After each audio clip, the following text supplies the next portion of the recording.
Okay, how about that? Nice. Yes. Okay. Sorry, we're bear with me with the back and forth thing. But hi guys, I'm Butoshi. I've been learning coding in a very conventional way because I started when AI came out about 2 years ago, and I started learning with ChatGPT 3.5. So I didn't learn coding through your typical, oh, I took a coding class. I literally had AI every single step of the way with me as I was learning AI coding and going through this experience. So I'm gonna show you guys and just demonstrate today how I use AI in my everyday life.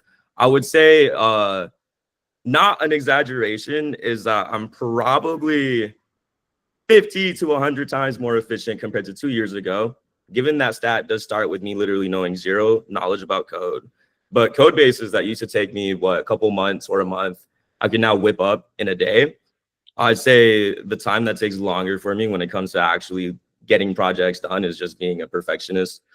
So today we're going to go through two parts of the workshop. Since there's a lot of beginners here, I wanted to make sure that even if you don't know how to use terminal, I think Nick talking about using npm install, a demon to learn initially. But even if you've never opened a terminal or never touched code in your life, we're going to make sure that you could walk out with either having a product idea in your mind brought to life in front of you. And I also want to show how we could use WebSim and just make multiplayer games, because I feel like both of those are fun. I know a lot of people that have game ideas and it's like, oh, I wish I could make that. Well, today you can. So now we're going to go back and forth through the slides. So essentially, a quick intro to vibe coding is also, wait, here's the picture.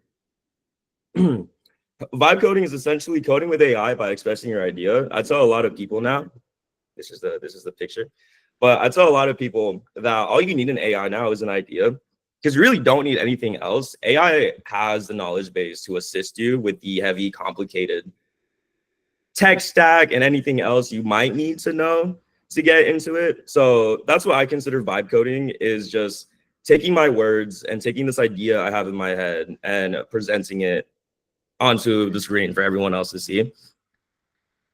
So here's the vibe coding. A lot of people will trash talk vibe coding. You'll see on the timeline, like, oh, you'll get tech debt if you just code with AI. You're not making valid code. You're not making real code. You're gonna have security issues. I can't wait to have a cybersecurity job fixing your security issues. You don't realize you could literally vibe code security and good code, but there's tiers to it. So you'll learn over time. Initially, you might just kind of talk and the AI system will make this wild thing. You'll have no idea what's going on, and you'll make something that'll work. This is the picture. You'll make something that'll work, but it might not be the best. So in the second half of the class, so the first half of the class, we're going to go through essentially just having an idea and just throwing words at the prompt and seeing our ideas come to life. The second half of the class is going to be more focused on what I actually use to win the story protocol and techniques there. So we're going to be diving into Cursor, which is a code editor. We're also going to use Claude Code, which is an AI coding agent. I'm going to show you guys like the step-by-step processes I use to efficiently work with those two AI systems for making actual products that I ship to clients or I give to people or I even host for my own servers. Because security is the #1 thing, and I cannot get exploited, or my NFT project would be in a very bad place. So kind of going through with the tiers. So yeah, first we're gonna explore just pure exploration of our idea to an AI system, and then slowly we'll get more advanced with providing product research documents or deeper context to Claude and being more powerful and specific with our words. I want to emphasize on the being more powerful and specific with our words part, because these AI systems pretty much have the entire database of humanity and knowledge in their head, but they can't load in all of that information all at once. So the words you use in a system prompt basically tell the AI's brain, hey, activate these knowledge banks you have, because the user is asking about software development, or the user is asking about cooking, or the user is asking about architecture or math or science. So it efficiently loads in the specific knowledge bases it has. So when you're more specific with words, you're more likely to get the outcome you want because you're activating the right knowledge banks. I'd say the most important lesson when it comes to vibe coding and just learning with AI in general is, was there a message? Claude Code is fire. I'd say the most important lesson is staying curious. I don't know how something works is no longer a valid excuse that anybody on earth could ever do, ever, because you literally have ChatGPT or Perplexity or all of these AI systems that are connected live to the internet. And you could just ask the question. I don't know how quantum physics work. I could just ask Perplexity or deep research. So we'll also be going through like how to use these tools and the type of tools that are out there and how we could use them to advance these code bases and help us understand concepts that we might not know. Yeah, so communication is very key. You need to be very specific what you ask for, because these AI systems are really good at following instructions, but they're too good at following instructions. So if you are very specific with what you want, then the AI systems will do a good job at following what you want. If you're not specific enough and you leave an area of vagueness for the AI systems to interpret what you might want, you might not want what you might not get what you actually want. And that leads to a lot of frustration in people. I'd say one of the best pro tips I have is, oh, that was the next slide. So the one fatal flaw that these AI systems have that everyone needs to keep in mind, and this helps me a lot when I'm working with these AI systems, is that every LLM at the moment has a limited context window. And a context window is everything you could put here when you're talking to the AI. So each one of these systems, these AI systems, have a context window. They could only fit so much words and instructions and information in them until they start getting what I call AI amnesia. And the more text and information you have in these context windows, the less efficient and powerful they are. And eventually they just kind of start forgetting things. So every time you're starting a new chat with these AI agents in Claude Code or Cursor or even WebSim, these AI models start to break down over time. So we really have to learn, okay, how do we prioritize information and how do we summarize what's important? Because every single time you start a new coder agent, this coder agent is starting with zero knowledge of your code base. So that's typically why we have to provide documents and research and tell the AI system, hey, this is what I'm working on. This is what I need you to do. This is how it works, which is what we're going to get deeper into the second half of the class. I'd say a super helpful practice is to talk to AI like they're human. And I don't literally mean anthropomorphizing them. I mean that AI is and is not an all-knowing entity at the same time, in terms of it does have this insane database of knowledge, but it can't read your mind. So that kind of goes back to the more communication is key. So I give this visual in my head where if I'm hiring some intern that knows nothing about my code base or nothing about my project or nothing about me, what specific information do I have to tell them and what information do they need so they could accomplish the task exactly like I want? Don't skip on information is the most important part of this. And I'd say one final thing that is probably the most important lesson that ties everything together is breaking down tasks into smaller chunks. I even kind of go to this issue where I have this big product idea in my head. I'm like, make the whole thing. And sometimes it could make the whole thing. I did that with the Story Protocol hackathon. I just had this idea and I kind of told Claude Code to make this entire thing. And it worked. It did start bugging a little at the end, and I hit a buzzer beater right before my name got called. That was stressing me out, but it vibe coded the fix last minute. I was kind of gambling on that. But when you have this really big product or task in your head, it's very, very helpful for the AI systems if you break these tasks down into smaller chunks.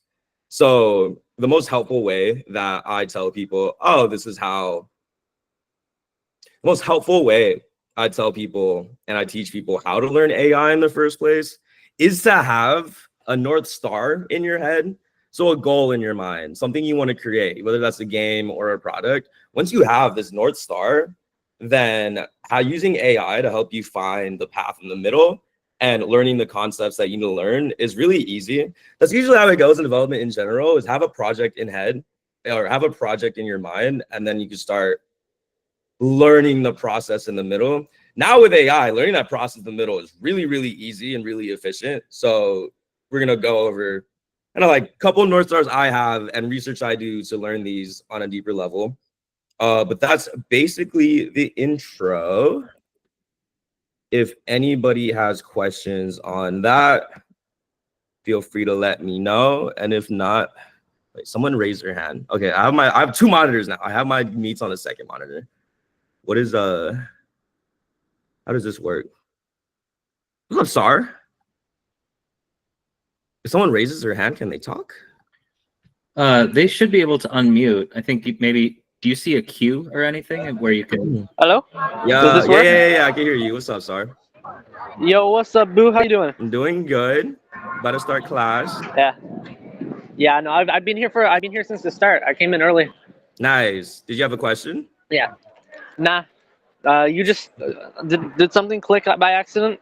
He was just Yeah, I think you raised your hand, but it's all good. Also, if anyone has questions and they want to ask like vocally, feel free to raise your hand and ask. You're good. I did not realize. Yeah, no, I've had this in my pocket because I'm at school right now. So Yeah, bro's doing my double physics class. Okay. I have two classes. I have my engineering class for Boop right now, and then I'm listening to this at the same time. So Okay, sick. Huh. Okay, well, I'm gonna put Chill, you back yeah. in the pocket. So damn, chat's actually moving. Context window can be overcome with technique from retrieval augmented generation. I mean, yes and no at the same time, and that's like a super advanced topic that we're not gonna get into today. Also, let's say organizing from simplest to hardest is key. What do I think about Replit? I think Replit's cool. I was thinking about showcasing Replit, but WebSim is easier for people. I kind of like for this class, I wanted people to easily, like instantly have something in their head and make it. So anyways, now we're gonna get into WebSim, I guess. So before I start, does anybody have ideas, like either a product or a game that they have, or they've had this in mind that they want to see the process of being made?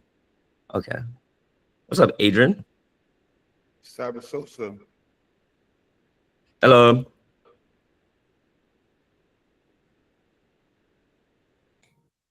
Feel free to throw some whacked out game ideas in the chat as well. Can you hear me now? Yeah, we can hear you. Sub Butoshi the legend. Listen, again, I've been trying to beat my head against this college basketball voice that could kind of produce and scrape news and become a leader in the space as far as news and transfer portal, and build a personality that communicates with coaches and players and parents to drive in real life events. And so again, I know I was trying to reach out to you through your agency, but I'm trying to scrape up the cash. You know, it's a big pull, but Okay, I would say if it's a business thing, we could save it for after, unless you have like a live question in class. okay, yeah, sorry. But I guess how would you building a personality in the sports space? What would that be? You said building a personality? Yeah, like building a AI personality with a website, and something simple that has a landing page and you can ask it questions about basketball. Okay, sick. I'll show that right now. I can show like a prototype of that on Websim. Okay. And then we also got some classes. Personality is a good topic to get into. So yeah, we could go over that. That'd be pretty sick. Let me see what we got in chat. We got Whack-A-Mole is interesting. Minimalist first-person shooter, darts pool. I want a game where you have a virtual dog, and if you don't dance with it, it drains your IP tokens over time. Beer pong, Whack-A-Ippy. Tamagotchi with AI assets that could change dynamically. Mortal Kombat style fighting game. NFTs. You guys actually have a lot of sick ideas. You can't make a chat with personality with AI features. Okay, I'm a maybe like a basketball Tamagotchi game would be interesting. Try that. Okay. So Adrian has this question about an AI system that knows about basketball and has this personality. And someone said in chat, this Tamagotchi game. I wonder if we could make a basketball Tamagotchi game. And then party dungeon crawler. Okay, so real quick, I'm gonna separate them. So this basketball AI idea, I guess I would start by wait, let me see if I have a voice thing that works. Testing voice. 1, 2, 3. Okay. So first, I guess I would go into planning. And what Websim is really cool, you just kind of like put ideas into it. So if I write, I want to make a landing page that has an AI personality in it that knows everything about basketball. I guess when I go in there, I want it to be a chat interface. I want people to instantly be able to chat with this AI basketball personality to learn everything about basketball. So that would be prompt number 1 we could try out. I have this ADHD habit of I don't like waiting for the AI system to finish coding things. So I'll make a lot of different things on the side. So kind of going through everyone's idea. Someone wants whack-a-mole. Make me a whack-a-mole game where I can whack moles with my mouse. And then someone else has a minimalist first-person shooter. WebSims has, so before I get into like all this crazy stuff, I don't want to give an intro on WebSim is and why I like it so much. WebSim is this, I'd say, ecosystem of online AI website products where a lot of people come in and just prompt things. Everything on this homepage you could see are all these different games that people made. And the coolest thing about WebSim I like is that you could click on something and it's almost like Roblox where people have these different games or creations they make. But if you open this little hotbar on the top right and you click on this tab right here with the pencil, you can actually see every single version and prompt iteration that people made or people use to get the game or website to the current state. So it's really fun to be able to go through and look at how people are interacting with WebSim and all these different things. This game is interesting. This is one of the top games on WebSim, and someone just made a multiplayer racing game or multiplayer car game where people could race each other. So someone said minimalist first-person shooter. Another part, what I personally use WebSim for to this day, like I'm not exactly making things on WebSim, but I might prototype something on WebSim just to see, oh, if this idea might work, or make multiplayer games on WebSim just to see if like these different game ideas are valid or might work. And then, well, I don't have any host privileges, by the way, Nick. I don't know if you want to give me host privileges. Yes, I do. Okay. Hang on, let me learn how to do this. What's up, Paris? How to give you host privileges. Whack-a-mole while taking fire, Jeeves. Do you have to request them? What are you trying to do right now? Just like if people raise their hand, I want to be able to just like manage that queue. I see. Okay. Anyways. Okay, so I think this site is still developing, but you can see we kind of have off rip. Literally, all I wrote in this prompt was I want to make a landing page that has an AI personality that knows everything about basketball. I want people to instantly be able to chat with this AI basketball personality to learn everything about basketball. And WebSim now was able to make this pretty nice, simple website called HoopsMind AI. Well, even gave us a name. How cool. All basketball knowledge at your fingertips. Chat with our AI basketball expert and learn everything about games, player history, stats, and more. And I guess they have this AI thing. So if I ask, what is basketball? It might not work. I think it's still coding the site. Yo, what email should I add for you as the co-host? Let me Drop it in chat. Give me 1 sec.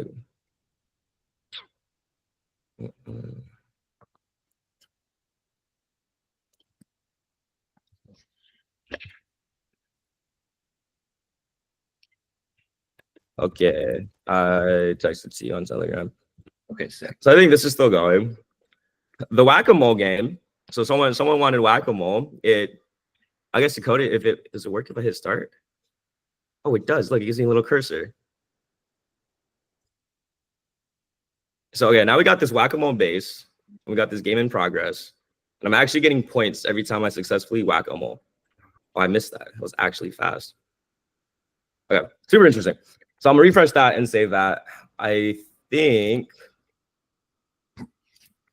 right? It looks pretty sick whack-a-mole game. Hi. So going through these base, I think the last one I want to try is someone wants this minimalist first. I wrote the same prompt as you, but mine doesn't look as cool. I am using the Sonnet 3.7 model. In the free tiers, I think the best one would be DeepSeek R1. I don't know if 3.5 is in the free tier still, but yeah, any of these models should be cool. But that's fine. Usually what I'll go through is there is this base. So what I'm showcasing is having these first initial ideas as a base and then improving them over time. So do people have like free base credits, Rod, that they could start with? Yeah, and the last one I wanted to try is someone said this free daily credits. Okay, beautiful. So yeah, I'm using 3.7 Sonnet for these codings or for these websites specifically, which should be like one of the best. And now I'm gonna write, I guess I'm gonna speak this in. Make me a multiplayer minimalist shooter using Three.js, and I want NPCs that I could shoot in the game. And we'll start with that. So now going through this initial AI basketball thing. So now we have a product and then we have 2 games. Pretty cool that WebSim could just like go through this. So if I click start chatting and I type hi, right now the send chat bar doesn't work. So we could fix that. And if I usually what I like doing is I like screenshotting the parts of either websites or products that I'm working with because it gives the AI system more context. So I'm going to screenshot this chat bar. I'm going to paste it in this chat bar. And also keep in mind, this applies to any AI system like especially Cursor. I do this a lot. So if I'm going to say, when I type a message in chat. So context is the most important thing. I could take a screenshot and be like, fix this. But then the AI system might be like, well, what am I fixing, bro? I don't know what to fix. So specifically, I'm going to write, when I type a message in the chat bar, I can't hit send and the orange send button doesn't work. Please fix. Also, I'm pretty sure this is still alpha. When you say please, I saw this paper a year back. When you say please to an AI system or say that you're going to tip it $20 if it does well, I heard you get better performance. And throughout time, I've heard of reasons why it works, but let's see if this works now. Say to fix. If I say hi, I send the message. Still doesn't quite work. So you could right click specific elements and kind of pick the entire source. So when I type a message in the chat bar, I can't hit send and the orange send doesn't work. Sometimes I'm gonna try, it still doesn't work. And see how that goes. You could also redo entire websites kind of from the ground up. And if this doesn't work, then we might have to take it even smaller and take this larger task and focus on the AI system itself, then add the website on top. Because there might be too many elements the AI system is working with. Okay, but where do we send the tips? So I wouldn't tell the AI systems that I would tip them respectfully. I would say please and thank you. I wouldn't do the tip strategy. Because they might remember, he's like, bro, where's my $1,000? Like, well, we have robots walking the earth. And all these people saying, I'll tip you. Once you have a prototype, how do you get to control the update? Where does it live? For instance, traditional Wix and GoDaddy. You register it on Story IP and allow others to use and or monetize. So on WebSim specifically, once you have this idea, like this whack-a-mole game, you'd actually just download it directly. So if I click these 3 dots, you can then download the game and you'll be given a zip file where you can now run the game locally. So this is running just from the file, but I think you would have to run this as a server, which we could showcase when we get into Cursor. But sometimes what I'll do is I'll prototype. Oh, this is the minimalist shooter game. Sometimes what I'll do is I'll prototype a game on WebSim and then I'll download it and I'll go on Cursor and I'll iterate and refine it further. I also love WebSim specifically for web design. One issue with ChatGPT Plus encoding is it frequently is like pushing a donkey and it's just being terse and not doing all the steps for you. That's where you have to be very specific and communicate better. So we're waiting for this to finish. Now, kind of like when it comes to improvements as well, I just like how can we make this whack-a-mole game look cooler? Honestly, it's a pretty good game off rip. I didn't really expect that.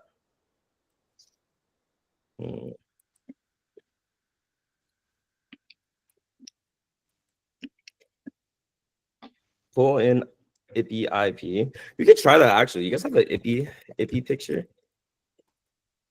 I think I could reference images specifically. Yeah. Let me grab that for you.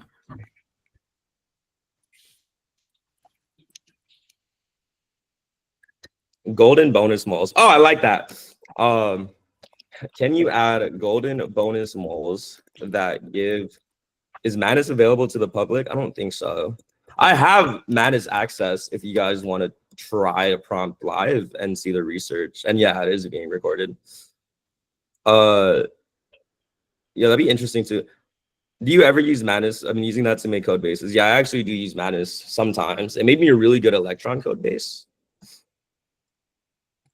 Okay, let's try this. Can you add golden bonus moles that give 10x points? How rare should they be? There should be a couple golden moles per game. So I'll run that. I think this system is trying to fix the hoop mine thing. Also, I telegrammed you the IPI brand kit. Let me see. Also, if I am moving too quick, feel free to let me know. I'm just like trying to I'm just like interacting with AI systems the way I usually do and trying to explain out loud the process. I'm just vibing, to be honest. Is the blankets? Get this on the side.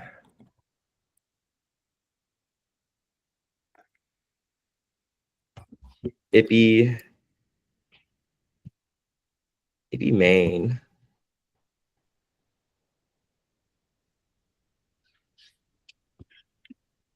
What's up, Nick? Yeah. So okay, so I'm doing some stuff on websim.ai on my end over here. I noticed there's like a bunch of different models that you can like initially start off with. And you know, maybe I missed this part of the workshop, but did you go over like all the different models and like which one you'd want to pick if you were going to build a website versus a game versus an app? Sorry if you did. So no, I didn't go through that yet.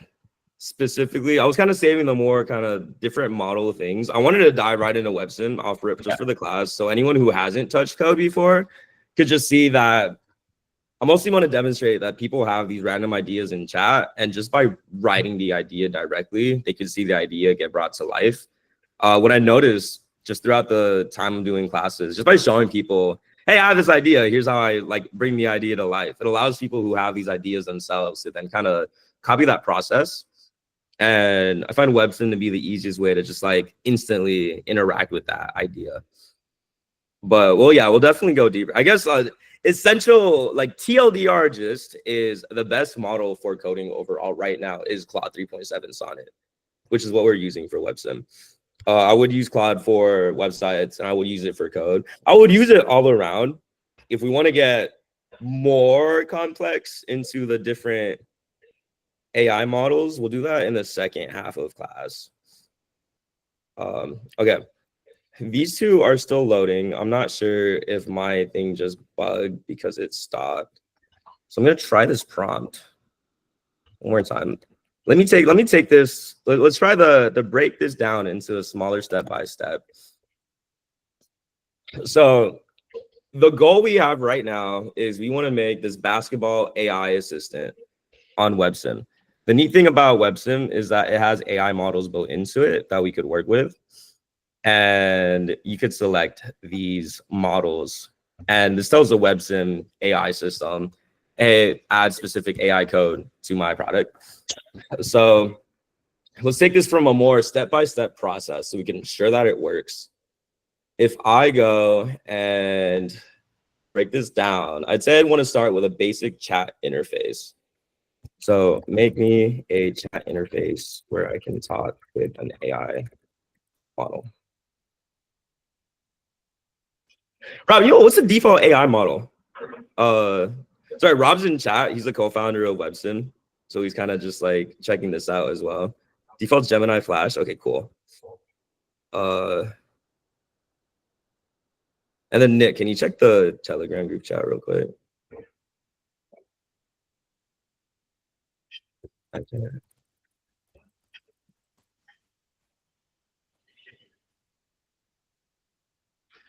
Let me go through chat real quick while I wait for this input.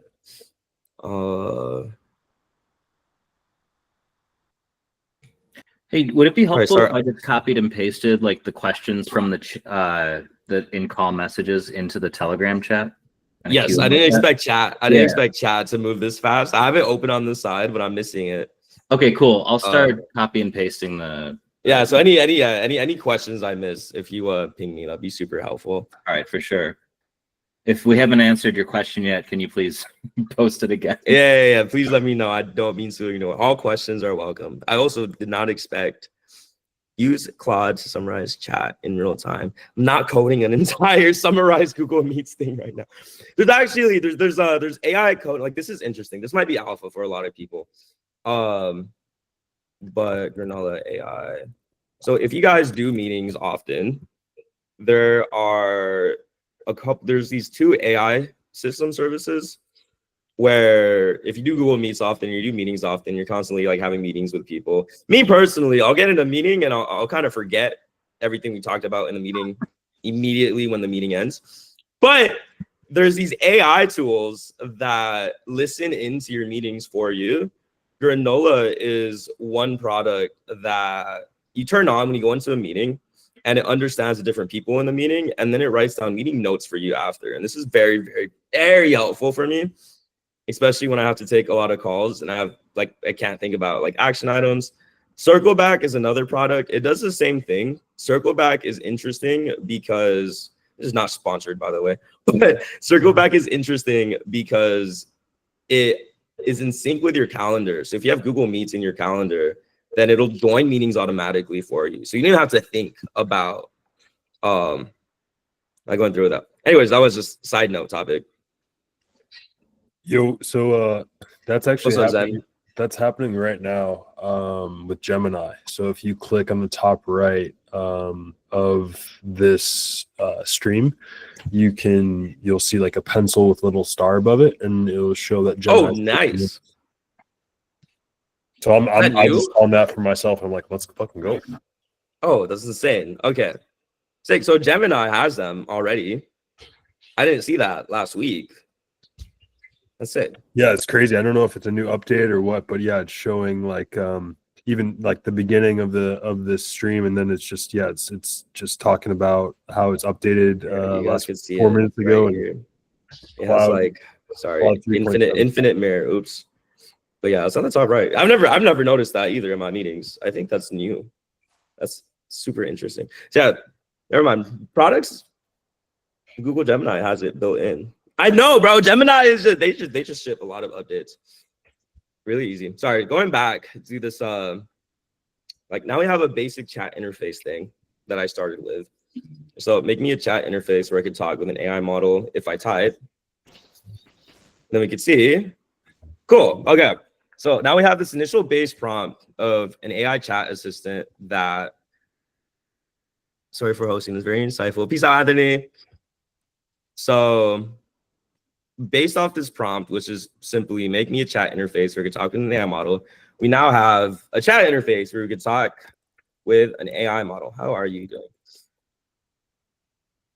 So now we have this working base that we know works. So now I'm going to take this landing page. And what was the North Star goal here? It was make a basketball site where people could go in and talk with an AI assistant that knows everything about basketball. Yeah. So I might then go and say, how should we phrase this? Make the AI assistant specialized in basketball knowledge. I also, let me see if I get creative with this. One of the things I'm thinking about right now is that when it comes to chatbots in general, a lot of people will get stuck at the initial chat because a lot of people won't know what questions to ask. So by seeding questions for people to interact with and ask off rip, it might help interactability. So if I write, make an AI assistant specialized in basketball knowledge, I also want there to be 4 randomized buttons during the chats that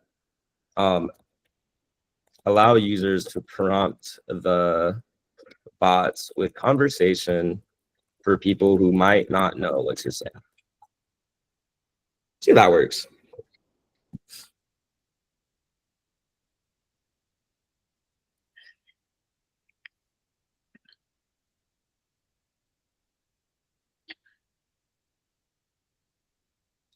What's the difference? Sarah asks, what's the difference between Olympic Coder 32B versus Claude for coding?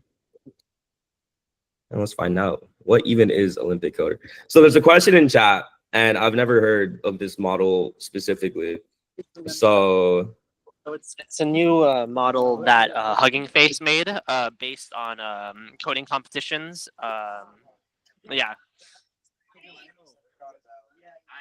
It's so I sent you a bunch of messages yesterday because I was trying to figure out which model to use for generating code automatically inside Boop, so it could make its own tools. So I'm just seeing whether or not I should use the Sonnet or the Olympic Coder for generating programming code.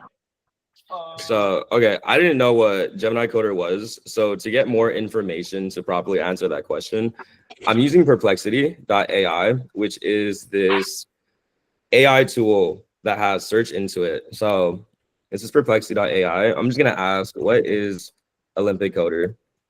Super simple question.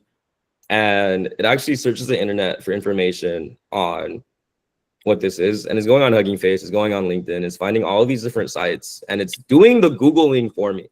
So the biggest thing about AI that allowed me to grow so fast in terms of knowledge and research over time is the ability to get the answer I want directly. So that's what Perplexity has been very useful for me, is inputting a question or a topic or a concept and getting the most up-to-date information on that. Typically, AI models don't have internet access. They usually have this training cutoff, this knowledge cutoff, where most AI models' knowledge stops. Like I think 2023 range. So like Perplexity or internet research allows these AI models to just search the internet for you. So Perplexity searched the internet for me, found out what Olympic Coder was, and now it gives it back to me in terms of information. So off rip, we have a competitive programming model that is developed by OpenR1 and is built on Qwen's Instruct. It's a 32 bill model, so it's pretty big. It generates executable code. How does Olympic Coder 32B compare to other competitive coding models? So where can I see charts? Oh, is there an image thing? Oh, sick. So let's see. No, I wouldn't use this model. The reason why I wouldn't use this model compared to so a lot of these models will come out and it'll be good open source models and good experiments, but Claude,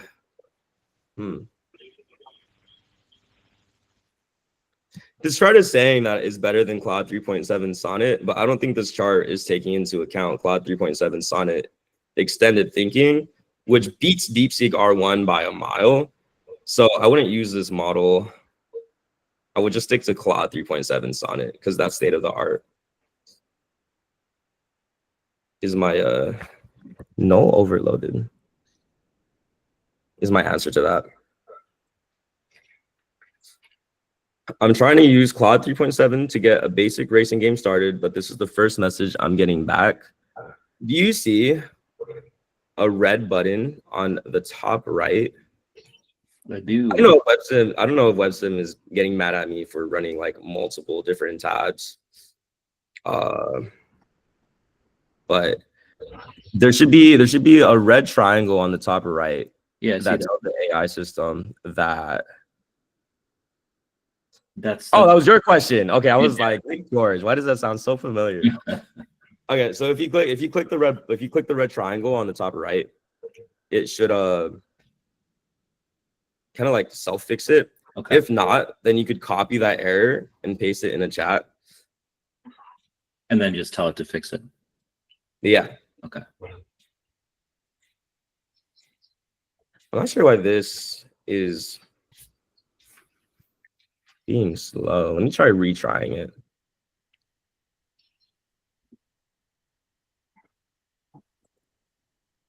So we'll go back to V1, which works. To verify it works. And oftentimes, if something doesn't work, think of AI prompts also as rolling the dice.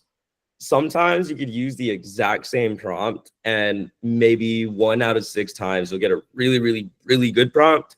So I usually do a 3 strikes method. So if I know this prompt is what I want specifically, and the AI system isn't doing what I want to that T, I'll try to re-roll it a couple times and go back.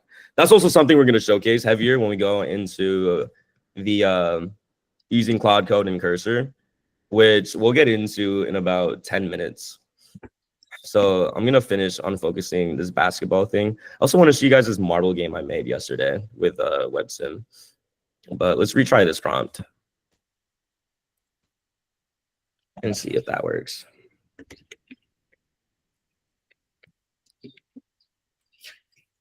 Set V1 as current. Copy this.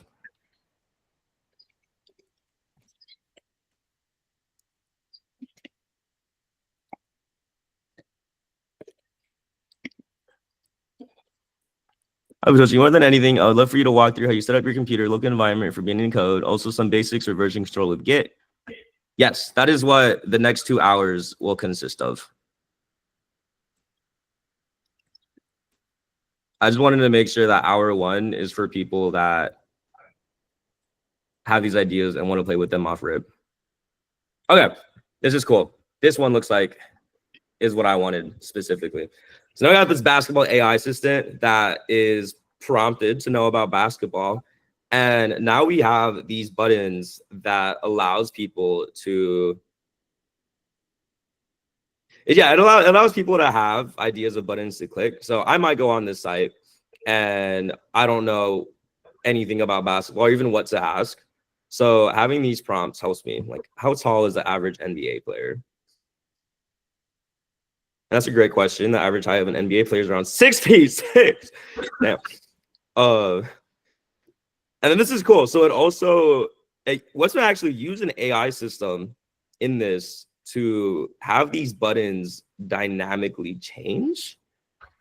It's either random or it has an AI system built in. But it's just prompting and allowing me to play with this.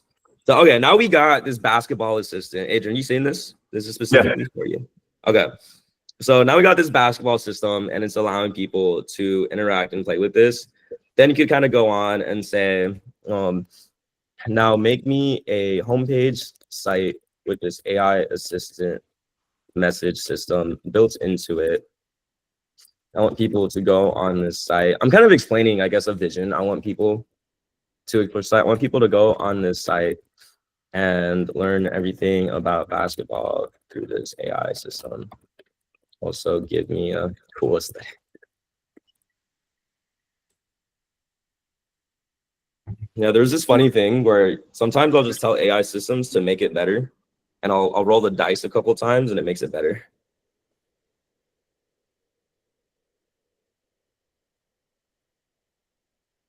Ask about, what's up, Day? Ask about LeBron's legacy and stats. So I'm going to show off this last, I guess, process.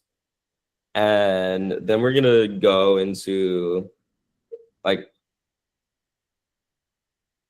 yeah, setting up, you said setting up the environment, setting up Git. Yeah, we're definitely gonna go over Git. Git is the most important lesson that we're gonna need to learn for vibe coding. There have been a lot of, even my personal homie made this really cool project. I assigned him this task, and he made this really cool project for our Discord. And I told him to learn Git and save it to Git. And he didn't save it to Git, and he vibe coded and messed up his work and messed up his entire code base, and he couldn't undo the changes because he didn't save it to Git. So all that work he did just kind of went down the drain. Do you use Warp? I do use Warp. Yeah, Warp is really cool.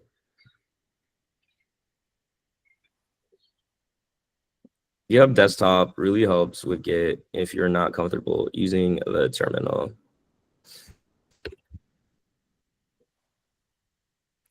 So we're gonna use a terminal.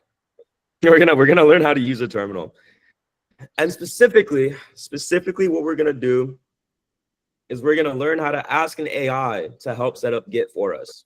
Because that's what I did. I didn't know how to set up Git. Honestly, I still don't know all the Git commands. I just be asking AI on the side that I need to do the specific thing, and the cursor agent will do it for me.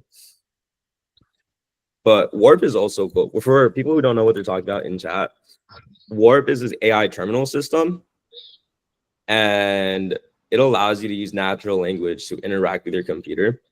So sometimes I'll be lazy and I'll have a Git link and I'm like, clone this Git link and save this project as this folder, or download this video from YouTube. And since it has an AI system built in the terminal, it knows how to do all of this. So I wonder if we could use this. I wanna showcase how to set up Git, but since I already have Git and security keys on my computer, I feel like it might interfere with that. No one knows all the Git commands. If someone is found like that, they're immediately taking Area 52. Paul said, sorry if I sound like a noob. Don't ever apologize for asking questions. So you tried a web page with an AI chatbot. Chat didn't work. So you tried starting from the chatbot and then developing the website. Is it a standard way of inverting the workflow, starting from the most difficult / not working thing? Usually that's how I personally do it. So hold on, let me finish the rest of your question. Is it a standard way of inverting the workflow? Also, what if in the site there are various complex things to build and a couple of things don't work? What would you start with? How do you choose? I would start by focusing each problem one by one. So if various complex things don't work, then focus on one problem at a time. And you really want to focus on one update at a time. Again, sometimes I'll break the zone rule and I'll try doing like these crazy changes, which sometimes work. But if it doesn't work, then I'll do what I just showcased, where I will invert that process.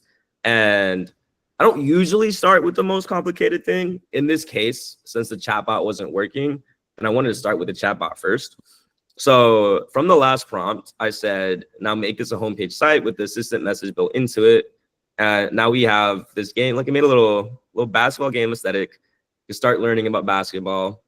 You have this knowledge center, and it just funnels us to talk to the AI coach. So now we have the basketball coach in the site, and it actually works. So this kind of helped our first problem where we prompted this whole site. Chat wasn't working. Even when I told it, hey, the chat's not working, and wasn't really fixing it. So I started from the ground up to build the AI assistant first. And then now that that functionality was working, then I built the site around it. So now we have this cool little AI chatbot. Also, my favorite thing about WebSim specifically is I don't need to worry about hosting. So if I wanted to show people this website, I could just share this directly and they go on the site instantly. So I could like send this in chat. And Adrian, you could also start interacting with this. And the cooler part is you could make this your own. So I think if you click the WebSim button on the bottom right, it'll take you to this page. And then you yourself could start building on top of it and playing with all these features you want to try. And when you have something, so I use WebSim for prototyping. So just easily playing and instantly getting like this back and forth live feedback without having to worry about setting up this code and databases and all of these complicated tasks. And then when I actually like, or I see this product vision that I have in my head, Then I'll go through with it. And I will download this and work with Cursor and Coder. Now, there is one part of the class. I told people I will show you how to make multiplayer games, and I don't think the prompt for the multiplayer game worked. So WebSim has this feature where if you just type in the word multiplayer, then the AI system working with it knows that you're trying to make a multiplayer game. So I want a multiplayer marble game. So I'm going to say, I want to make a multiplayer marble game where people are on this field and the marbles can bump into each other. I'm specifically for this going to say use Three.js. Three.js is this framework that makes these 3D like environments that a lot of people are using for games. So you might see people entering this Levels.io vibe coding jam on Twitter, and they're using Three.js as a base most likely. So let's see.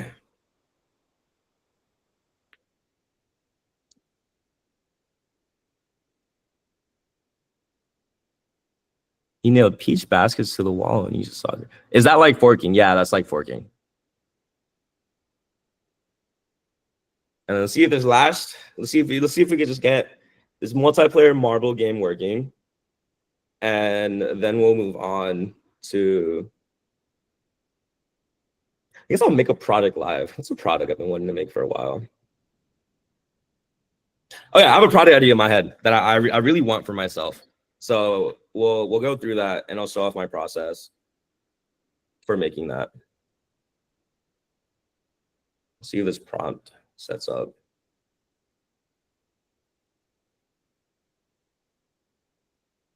How did you merge the two? When you had the chat bot, how did you add it in the aesthetic of the first website? So all I really did is I started with this chat bot. And so the initial website was straight up like, hey, make a basketball website that has this homepage. So this was V1. Was this this website? Honestly, this aesthetic was nice. I did like this aesthetic a lot more. But this part didn't work. So because the chat didn't work and the chat part was the most important feature, then I started by making a regular AI chat, make sure I could interact with it.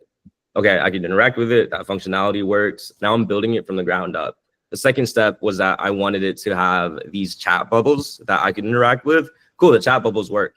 Now, the final one was to just make a homepage around the AI assistant. And just by saying make a homepage, like AI knows how to make websites, and they make pretty decent websites. So I didn't really say anything beyond just make a website and then add the AI assistant to the website. Everything else it did was just freestyle.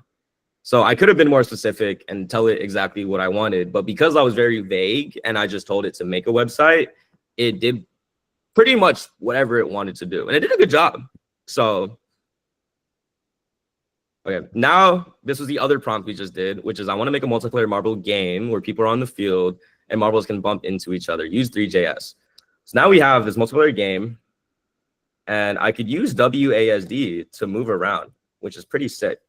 To test the multiplayer feature, I guess I'm just gonna open this on a new browser. And sick. So okay, so I'm gonna put this in chat. If you guys just click on the site off rip, then we should start seeing everybody come in. Like Rob just pulled up from the link that I sent in chat. Anybody who clicks the link should enter the same lobby as us, which is pretty sick. But there's no bumping mechanics. So like moving WASD is a little awkward right now. And there's no bumping mechanics. So this is where I would start the process of iterating back and forth with the system, where I might say something like, oops.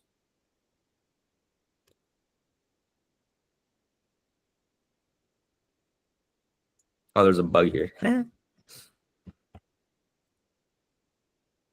So I may say something like, let me wait for this to finish.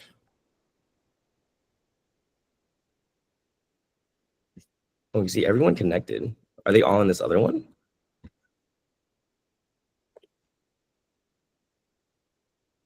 Sorry, I might have broke it because I started writing the prompt. I just saw everybody join at the worst part.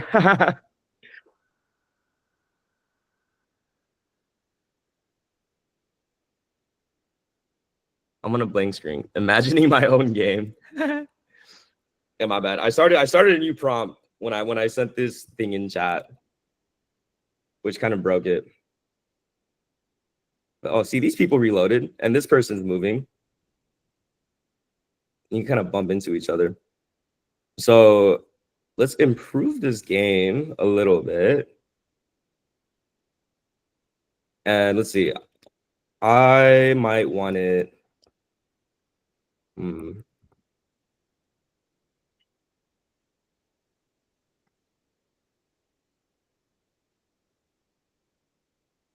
It works when you reload. And then I break it again.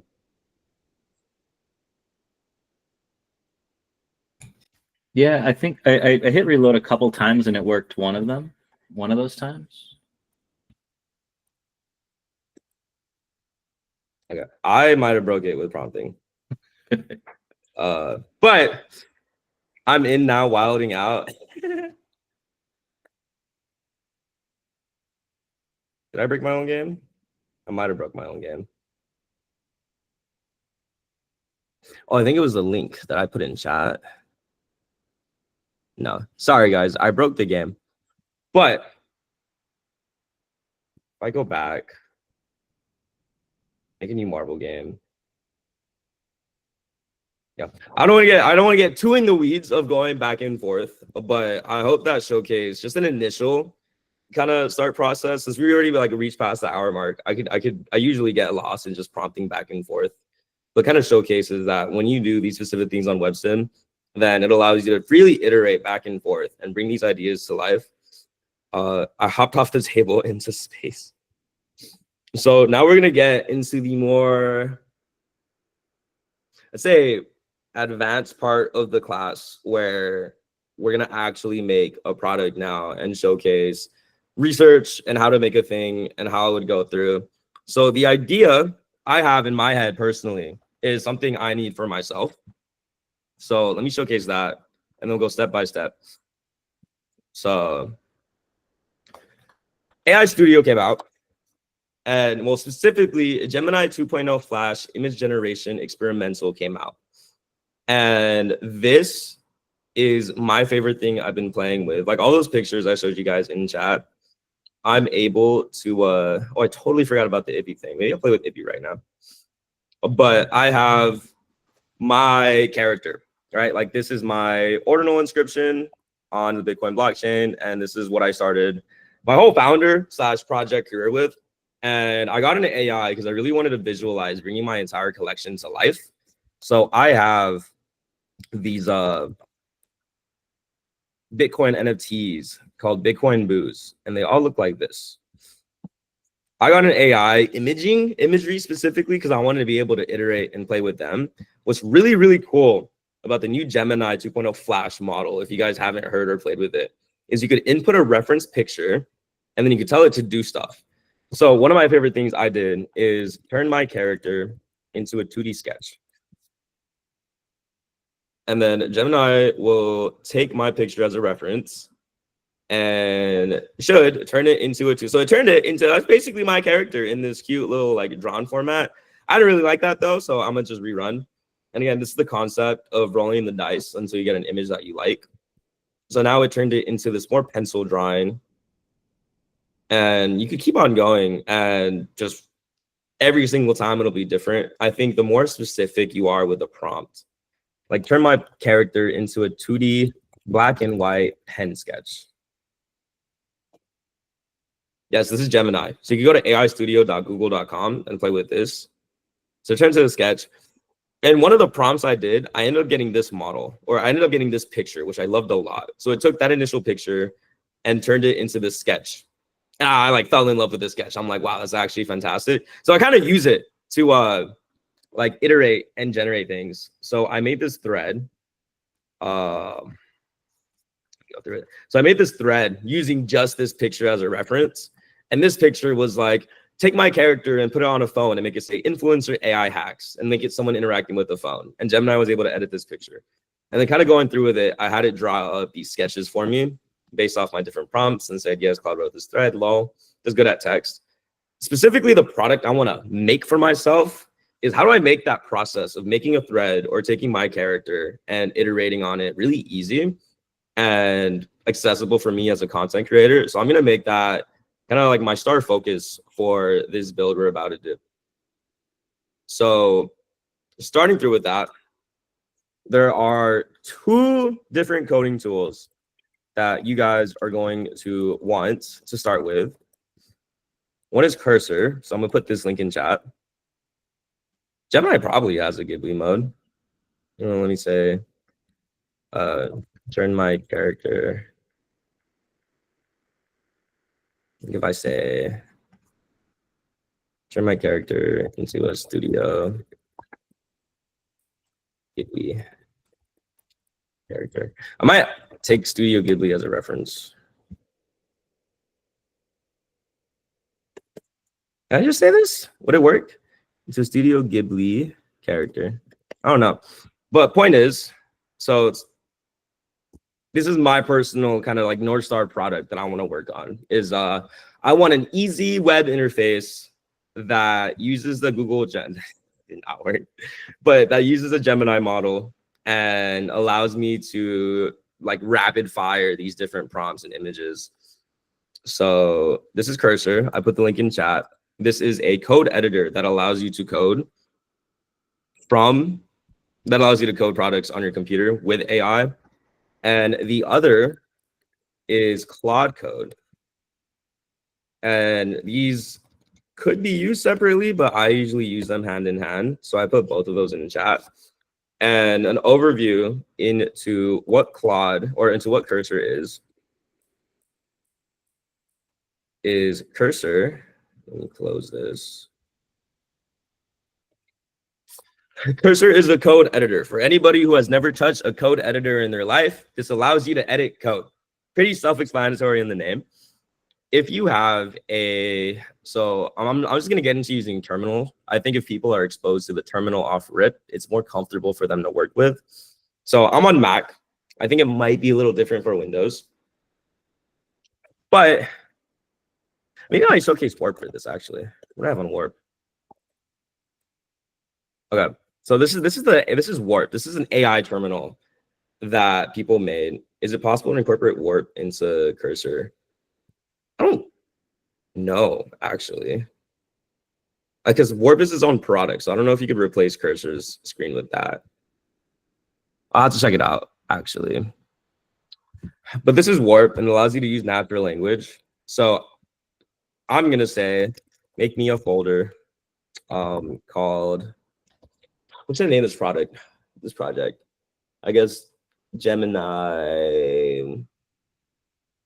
Man, I suck at names. Let's call it Gemini Images, Flash Images. Make me a folder called Flash Images in Downloads in Dev.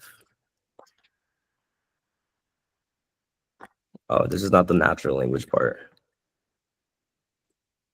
How do I go into natural language mode? There you go. It looks like you want to create a folder named Flash Images inside a dev directory. Let me clarify. Do you already have a dev directory in your current working directory? Yes. One. Oops. What am I doing?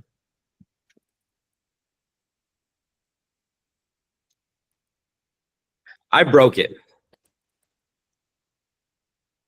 There you go. Yes, I have a dev directory. 2, no. 3, no.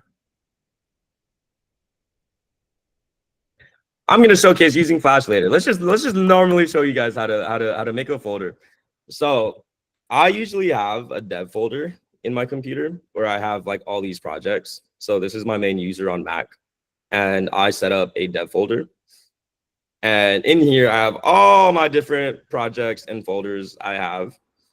Usually when you open the terminal, the directory, the directory it starts in is going to be this home directory. So if you want to make a folder, you could type in the prompt. I don't know if you guys can see my screen or if it's too small, but why make a folder full? Gotta slow down all vibers. We gotta make a folder so all our vibes are contained in this folder. Could you use Warp more than your normal terminal? No, I just kind of wanted to see if we could use Warp to help showcase people. But I'm gonna show my normal process where I use an AI on the side to help me use a terminal. And I'll showcase the Claude terminal thing. So yeah, you can make a folder and then have a dev folder. So I usually keep all my projects in dev. So I'm going to move my directory to the dev folder using the command change directory, cd dev. Do you And mind then- zooming in a little bit on your terminal? Thank Oh, you cool. kindly. Okay. So there are kind of two ways I'm gonna start this project, and we'll see which one makes a better way. So I'm gonna make a folder called Gemini Flash. And I'm gonna go into the folder. So make dir stands for make directory. If you just type this in, it just makes folders. Or you can do the manual way and just right click new folder. It doesn't matter. You can do both of these. Can you see it better now? Because the next part, using the terminal, it's is great. the Thank you. important part. Okay, sick. So let's get into Claude Code as an initial preview real quick. So Google has these APIs. Usually when you're working with AI models and you're in a cursor or a console like this, they will either have a way for you to, you can see like get code. They usually have a way for you to replicate this AI system and hit the AI system from your own code base. It says for newer models, the Gen AI SDK is recommended. So let's try this. There's also API docs. So sorry, let me just gather all of these and showcase what I'm trying to do. So the main tool I use in the Story Protocol Hackathon was Claude Code. And if you go on this site, which I linked earlier, then you could go into the docs and it gives you this terminal command, which is npm install. And I remember we heard talks of what npm was and what all this confusion was. npm is a kind of global developer file sharing base that allows people to, allows people, developers, companies to upload their code into this npm system and allows developers all around the world to download it. In this case, Claude provides us with their npm install for Claude Code. So I'm gonna copy that. I'm gonna go to my terminal and I'm gonna paste it in with just Command V, hit enter. And this should allow you to then download, this should install Claude for you. And going through with it, it's just telling you like system instructions. It gives you step-by-step instructions on how to install Claude Code, which is basically just that npm. So once you have that, you want to navigate to your project directory, which is what I showcased here earlier, is right now we are in the Gemini Flash project directory. And then you could start Claude Code by typing in Claude. So literally just write Claude. If it's your first time, you might have to authenticate. Authenticating is fine. I'm not going to be able to showcase it here because I already authenticated. But it should be as simple as Claude telling you to authenticate, and then it should open up the Claude link for you. And it should take you to the Anthropic Claude workbench here.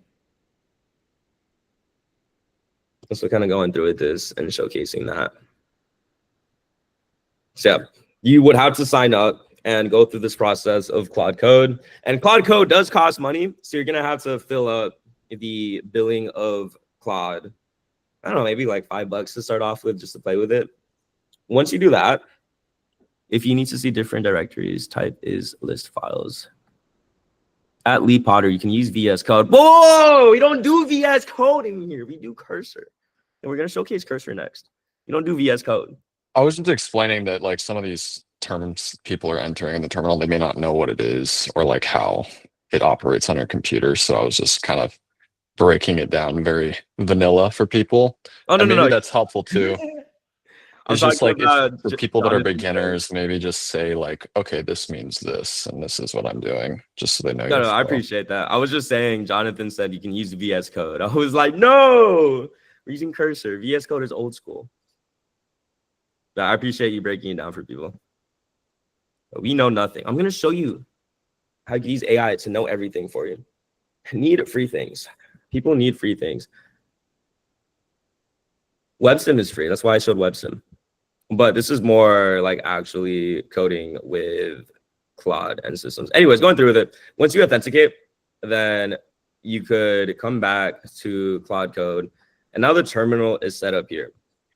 So honestly, off rip from here, you could actually just start live vibe coding, but I'm trying to vibe code with an intent of making this product. So usually there's I guess there's some terms here. Let me pull this up. So I'm going to be working with the Google Gemini API. The most common thing you're going to be working with when you're vibe coding is going to be these API systems.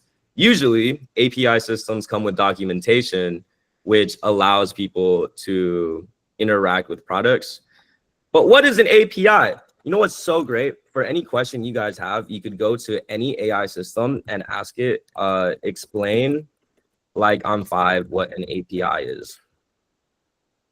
You probably don't have to do the explain like a 5. This one is an API is a special door that lets computers talk to each other and share things.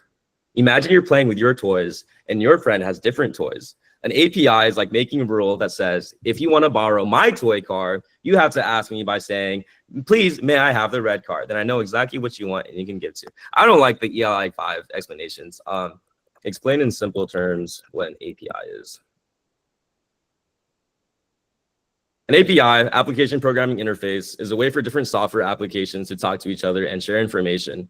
Think of it like a waiter at a restaurant. You, the customer, don't go into the kitchen to cook your meal. Instead, you give your order to the waiter.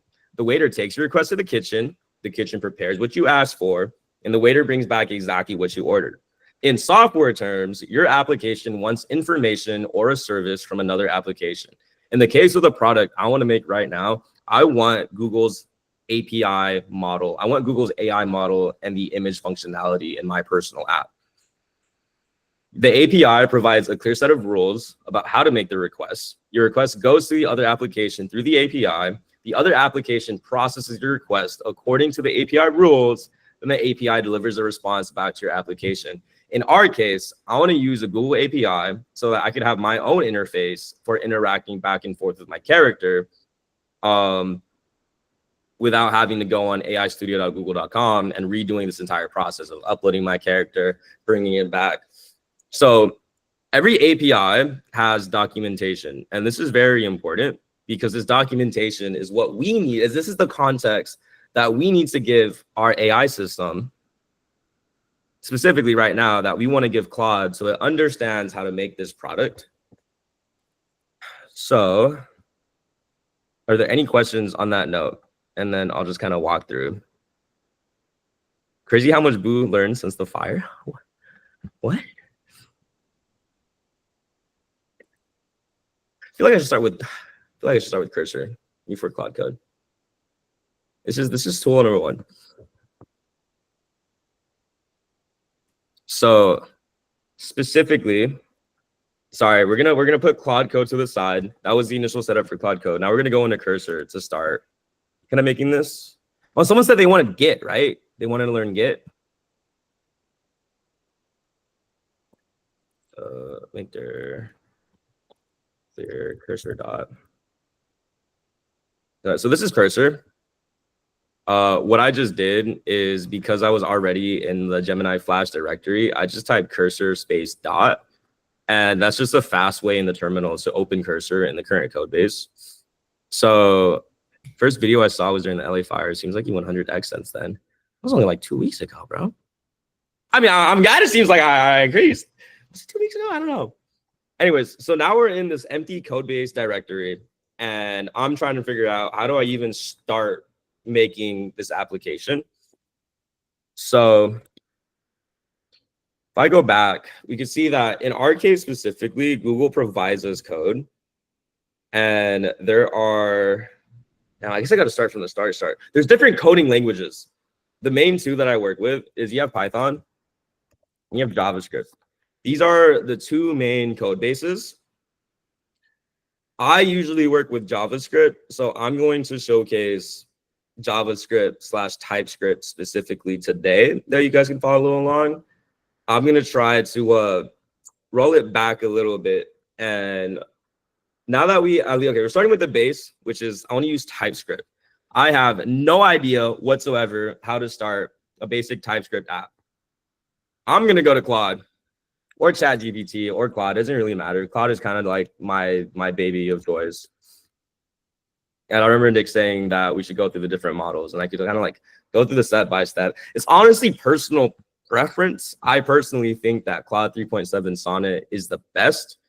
We're also going to use Grok later for making product research document and showcasing how to use Claude Code to follow that.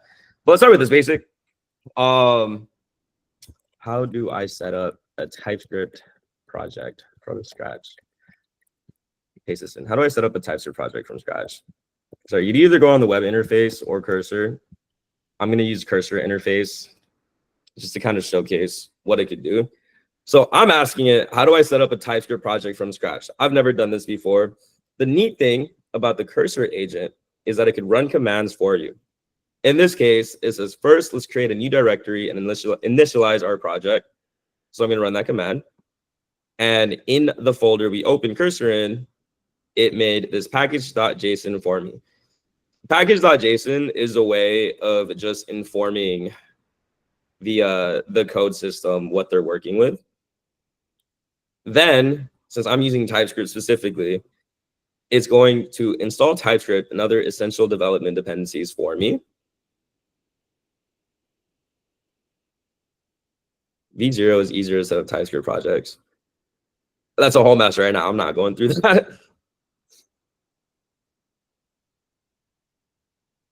And then it's just going to go step by step and essentially set up the whole core of this code base for us to work with. It should be nice. He said VS Code has failed me a lot of times. What are your quick thoughts on Windsurf? I've really used Windsurf. I'm a Cursor boy. I wonder if going on a web interface is different. Sorry, I'm trying something live. So I asked it how to set up a TypeScript project from scratch, but Cursor has these instructions built in. So it kind of like takes the wheel for you. I feel like if you wanted to do it yourself, Claude gives a better step-by-step instruction. They both work. Like this is nicer. It's telling you make a new project directory and then initialize a new Node.js project and then install the TypeScript things, initialize the TypeScript configuration. This is the part that Claude and Cursor tried doing manually for us. Configure TypeScript settings. Here's basic configuration. Open your source and make a simple TypeScript file. So Claude is telling the Claude web interface is just telling us a step-by-step, and then the Cursor agent is just making it for us directly, which is very convenient. Thoughts on Windsurf? Yeah, I don't have any use Windsurf, so I don't have an opinion there. I'm a Cursor boy. I think that Cursor is the best. If you want full control of your code base, I'd say Cursor is still the best. My current projects on Cursor are Open Project, Clone Repo, and Connect via SSH. Which one do I select to get where you're at? So starting from there, we have this new window, and this is where you're at. You could click File, and then you could click, I guess you have to make the folder. Just click Open Project, and it should take you somewhere in your file system directory, and just make a new folder, and then click the folder. And then, so like my folder was the Google Gemini. So you could click on the Gemini folder and hit open. And then it should open the empty folder. So from here, let me close this. So it set up a basic TypeScript project directory code base for us, which is nice. And it is also telling us, so gives a walkthrough what we created. We made a package JSON tsconfig. It made a source folder with example TypeScript code. It made a comprehensive README. How nice of it. And then it's saying that we could run this development server. So these terminal commands is they're the most basic you're going to want to work with. Now the second question is, okay, they set up this initial code base for us. Now, how do we even run the code? In this case, they already told us to just npm run dev. So I'm just going to copy and paste the command. And you can see, so sorry, wind it back a little bit. Usually I open the terminal. So Cursor has built-in terminal. You can click on terminal on the top, click on new terminal, and then it opens this terminal window on the bottom right here. Also, I don't know if my face is fully blocking, but okay. So I'm going to type or just copy npm run dev. And we can see that this basic code base that Cursor coding agent made for me is built in. By the way, the model I'm using, let me move my face real quick. Give me 1 second. Let's go over here so you guys can see the full chat. And go back to the Google Meets. So we can see that we got our basic TypeScript code working. So now if you modify this, so this is where you actually could start the vibe coding thing. Is, let's see, I want this to be a basic website. So I'm going to click a new Cursor chat. So before we get started into the more advanced Cursor techniques and all of this and trying to showcase step by step, I had WebSim. Where's my Chrome? There was this, I want to showcase this process. I think it was very interesting. There's this YouTube video this guy made called, I spent 400+ hours in Cursor. Here's what I learned. I'm not watching a 46-minute video, but like I quickly skimmed through it and I was like, okay, the detail here is actually very useful and very insightful. What I did, and I do this for a lot of very long YouTube videos, I want to understand and learn, is I took the transcript of this YouTube video. So I kind of just searched up like YouTube to transcript. And this is like some free ones, doesn't really matter which one, but you can paste in a YouTube video and it should give you the transcript. Yeah, so right here, it took a YouTube video and gave the full transcript of this 46-minute video. And what I personally did is I copied the transcript and then I went to WebSim and I asked it to make me a interactive Cursor class that gives information on good prompting techniques and how this works. So I'm gonna send this to you guys that you guys could reference. And kind of just going through it with like these essential setups and kind of like really getting into advanced how Cursor works. In Cursor, you can make a file called .cursor rules. And this is probably like the most important information that there's already .cursor. Wait, .cursor rules. I think they updated it. Rules specific to a project rules recommended. I usually just write .cursor rules. So let me see if this still works. If you can see this, the secret word is diamond. If I go to my Cursor, what is the secret word? Just making sure. Cool. Okay. So what I just did here is I'm just making sure that .cursor rules still works. And in my .cursor rules, I put, if you could see this, the secret word is diamond. I asked what the secret word is, and he knows that the secret word is diamond. This was just my confirmation of making sure that it could see my Cursor rules. So the most important part of Cursor rules when you're setting up any code base is that Cursor rules is what we use to inform the AI system what we're working with and what our code base is currently doing. And any rules and sets, remember from the slide when I talked about AI has amnesia, and every time you are starting a new Cursor chat on the side, the AI is essentially wiping its brain. It's like completely forgetting everything. Cursor rules makes it very convenient to have important information stored in there. So anytime you're starting a new chat, you don't have to worry about repeating the basic code and the tech spec and what you're working with, etc. In this case, I'm just gonna write, we're working with a TypeScript code base. Just by having this word, we're working with a TypeScript code base, it automatically prompts any new AI systems I work with that we're working with TypeScript. Makes it very easy for them. So the second step is I personally want a website. So this is like my vision is I want a website to interact with. So let's keep it simple and we'll get more advanced. I'm going to use, so you can select the model on the top right here. I'm going to use Claude 3.7 Sonnet Max specifically. Well, I'm going to use Claude 3.7 Sonnet Max Thinking. And Max is expensive, so I'm gonna go with Claude 3.7 Sonnet for now. With Thinking. Thinking allows these models to be very, very, very smart and make better, higher quality code. So I'm gonna say, I want a simple website host. I want to turn my code base into a website I can interact with.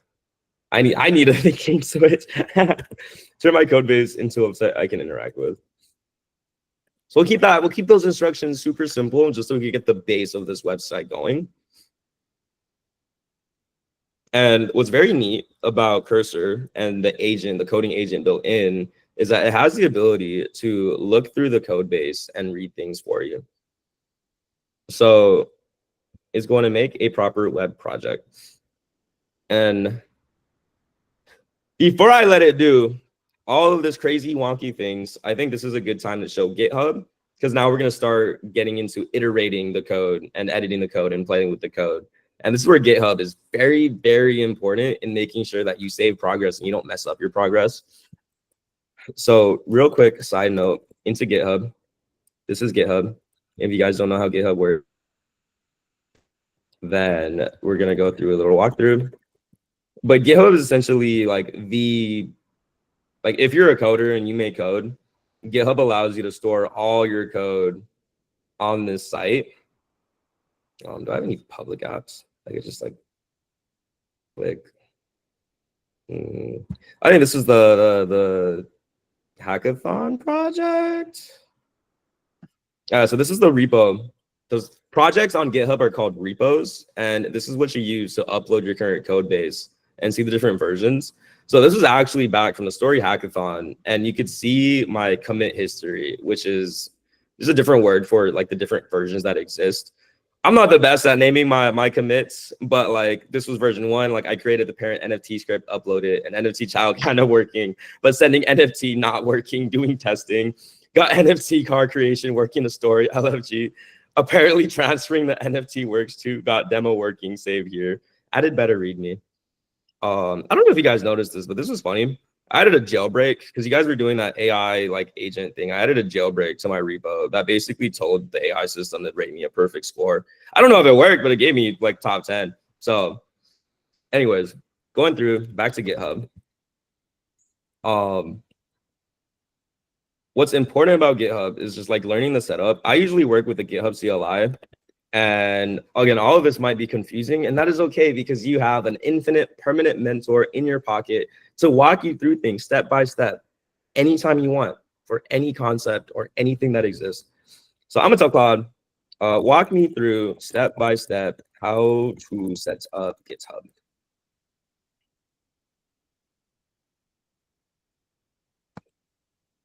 Oh, he's really going step by step.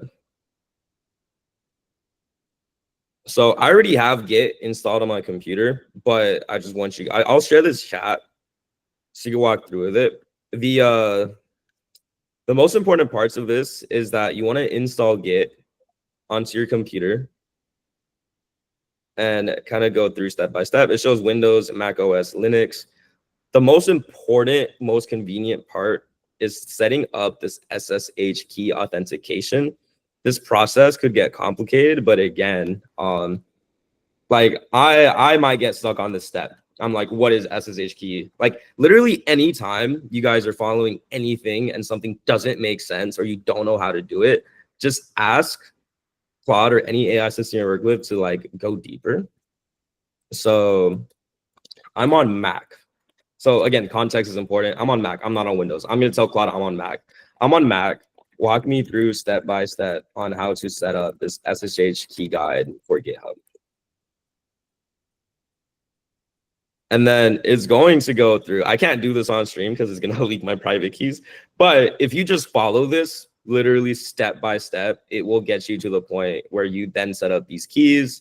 And then you could follow the instructions. And it shows you how to add the SSH key to GitHub.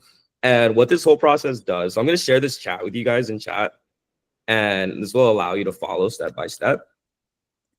It kind of just like is a good reference on how to set up GitHub because the initial process could be confusing. Also, YouTube University is still a great thing. I just find it easier to listen to Claude instructions directly. But I don't want to go through like setting up GitHub and like that step-by-step thing. That could be done on your own time. What I am going to show you guys is how to use GitHub commands when we actually like already have GitHub set up with our account. So in this case, I am going to go to GitHub and I'm going to make a new repo. And I'm going to call this Gemini Flash, which is just a name. It's a public one. Sure, cool with me. Create repository. Then GitHub has these links that allow you to set up Git with the link. All you got to do is I usually just copy the link of the repo specifically. You could also copy this. I'm gonna just copy the link. And then I'm lazy. And Claude Code Agent knows how to set up terminals for me. I'm gonna say, can you, I'm gonna say, this is my GitHub repo. Can you push my current code base to Git for me and set it up? What is the reason you use Git if we could use WebSim? WebSim is more, because all the code on WebSim is hosted on WebSim. Now we're going into the more advanced version of the workshop where we're actually creating a product to use and like make for ourselves. So the Claude agent is going to go through and literally set up my entire code base to be a Git repo. It's going to initialize a Git repo. It's going to do Git init. And all I did is, this is my GitHub link, push my code base to this GitHub link. It's making a git ignore file for us, which is nice practice. Git ignore basically tells GitHub to not publish those files. It's very important when you start working with secret keys and you don't want Git to tell the entire world your secret API keys. So it's to host locally or host anywhere is more so you have full control of your own product. It's also like we're working with Cursor because I want like full control over every complicated bit of my workflow. So while I was talking there, I literally, this Cursor agent on the side did the entire process of pushing to Git for me. So it's doing the final code, successfully pushed it to Git. Now, if I reload this code base, then it pushed my initial basic TypeScript project to GitHub. So this is cool. You could think of this as checkpoints and save points.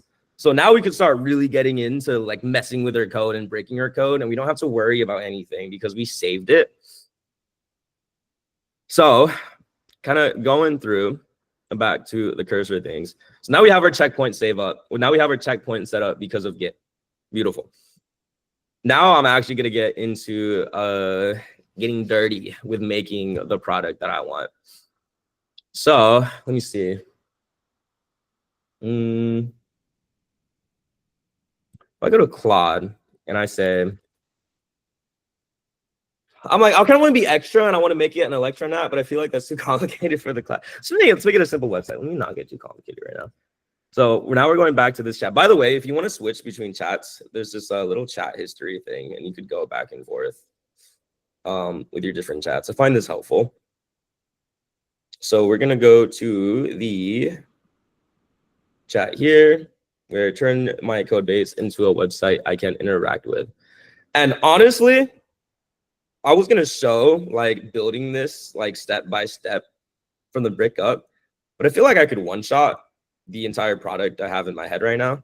So I'm going to set this up with the kind of show you guys this process. So we're going to work with this Gemini API that I showed earlier. And what's really convenient is that Gemini gives us code, which is basically telling us, hey, if you want to replicate this on your own code base, like here's literally the code. Also, here's API documentation. Very nice. Now, again, a lot of every API has code documentation. My favorite part, does one shot mean one prompt to build the whole thing? Yeah, pretty much. So just have 32 copies and zip files of your code every time it works. Please just learn Git. Do not do that. Do not do that. So how now, what's the process of actually one-shotting this? Why do I think I could one-shot it? And Cursor just gives me that confidence because I know what information to give Cursor. So in this case, we already have 2 vital key information points I need to interact with the Google API. One is the code directly.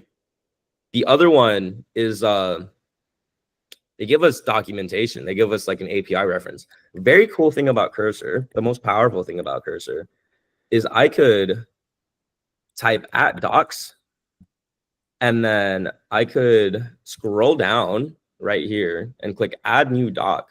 Then I could just paste in the link to the doc. And this is the Google Cloud AI Google Docs. And now what this is doing is this took the entire documentation website of Google's AI and APIs and gives it to Cursor. Now what this does is if I go, I could now, if I'm like referencing the Google API, all I have to do now is type @Google Cloud AI. And now any question I have or any coding thing I'm working with allows the Cursor agent to have the context of how that works. So boom, one important piece of context is I gave it the Google Cloud AI. Another piece of important context is straight up this code file it gave us with kind of like this code. And it also saves our chat. So you can see like it shows the windows and how we're uploading files and like all of this complicated kind of things. I'm going to do this. I'm going to take a screenshot of what this UI looks like. I'm going to paste it in. And then I'm going to copy the code. Sorry. And then I'm going to copy the code of the JavaScript because I'm working with TypeScript, which is just another like nicer JavaScript. I'm going to take the JavaScript code here. I'm going to copy it. And then I'm going to make a new file and call this example Gemini chats.js and paste this code into here. So, oops. So it's getting this raw image, which is a lot. So there's this large piece of text you're seeing here is this picture. If you could basically just ask also AI, like, what is this? It's going to tell you it's a picture. I'm telling you straight up, it's a picture. Since this is like a very large bit of text, and again, an AI context window is very limited, we want to make sure that we clean up the information. So only the most essential bits of information is in there. And this is a lot of information we don't need in there. So I'm just going to like take this entire base 64 raw image text and delete it from this example so that when we give it to the Cursor agent, it doesn't bug out. So do that, deletes. And then I'm just going to like replace that with insert base 64 here, image here. That way the AI will see that and it goes, okay, that's where I put the base 64. TypeScript is just nicer JavaScript. It is just nicer JavaScript. So again, now we got this example code we're working with. And again, context is everything. The more context you give the system, the better the system is going to be. So now my Cursor agent has the context of the Gemini API, and it has the context of what this UI looks like. And it has the context of this picture I gave it. I don't know if you can see it. This picture I gave it is what this code represents. Now, kind of like the last important steps, and you're going to go through with this with like every code base you work with, so I'm just going to show it off rip, is you have these API keys that allow us to interact with these like different systems. you're going to want to put these API keys in something called a .env file. A .env file allows you to privately have the keys of your API and anything else you're working with saved. Like API keys are as valuable as passwords. If someone has your API key, they could probably take it and run it up. So you want to be very discreet and make sure it's private. So you don't want that in your code base. You want it in a .env file. So I'm going to put Google Gemini key, API key equals. Now I'm going to make a key for this class. Don't take my API key. I'm going to delete it after this class. But I'm not going to delete it right now.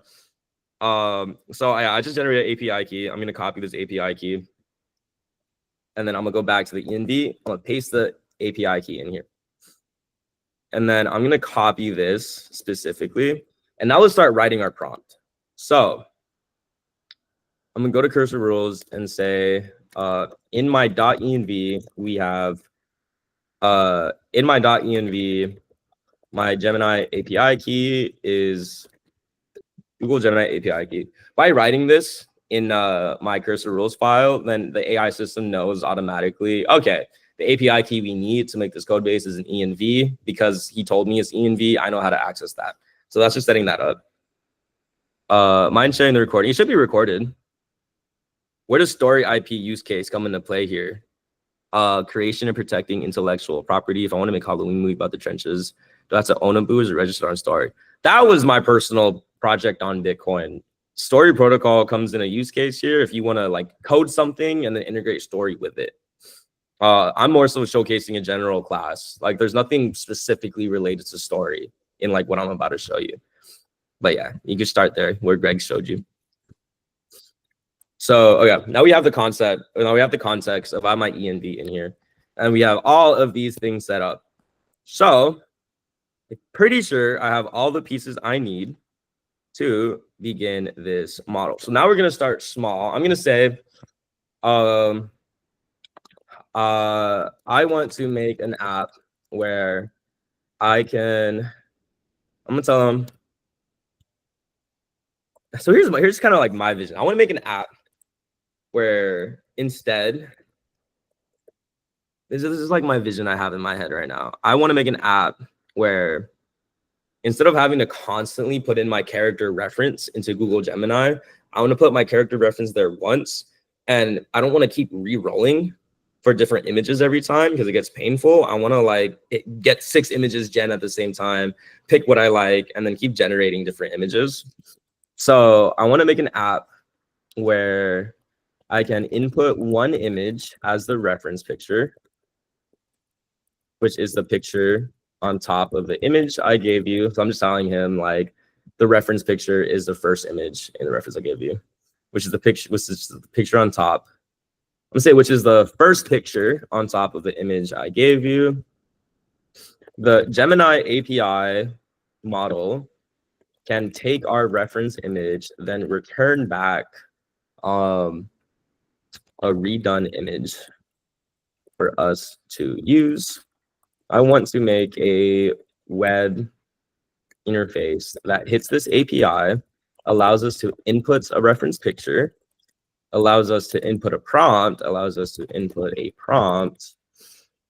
I want to make a web interface as this API, allows us to input a reference picture, allows us to input a prompt, and then generate 6 different images for us to choose from. I think that's good enough context for now. I'm switching the model to max just so I get like maximum juice out of this prompt to see if we can actually one-shot it. So now I added the Google Cloud API. I'm going to give it even more context. I'm going to say, so this code file, the code of the picture I provided you is 1-to-1 a copy from the file. And what's cool about Cursor, you could actually like either drag files into the chat or at files into the chat. And this is how you give the AI system context of different specific files you're working with. So what's important here is you could just kind of like free ball and at every single file and give it to the context. But again, The context window is limited. The more information that's in the context window, the less efficient and powerful the system becomes. So you want to maximize the importance of information that you give the system. Just make sure my mic didn't break. Okay. So I'm gonna add the chat thing. Now, what are some couple last rules? I think it's pretty much it. Please make this. And let's see how that goes. So this is pretty much an example of coding and iterating. And you can see it opens up docs. So it's going to create a web application that allows users to transform images using the Gemini API. First, I'll check the structure of the project. You can check the contents of my package. It's going to check what's in the SRC. And it's going to go through. And it's just going to autonomously do what I asked it to do. So it's going to install. So first is asking to install additional dependencies for us. We just want to make sure that these are the correct ones. So let me make sure that's actually the right documentation that it has to install.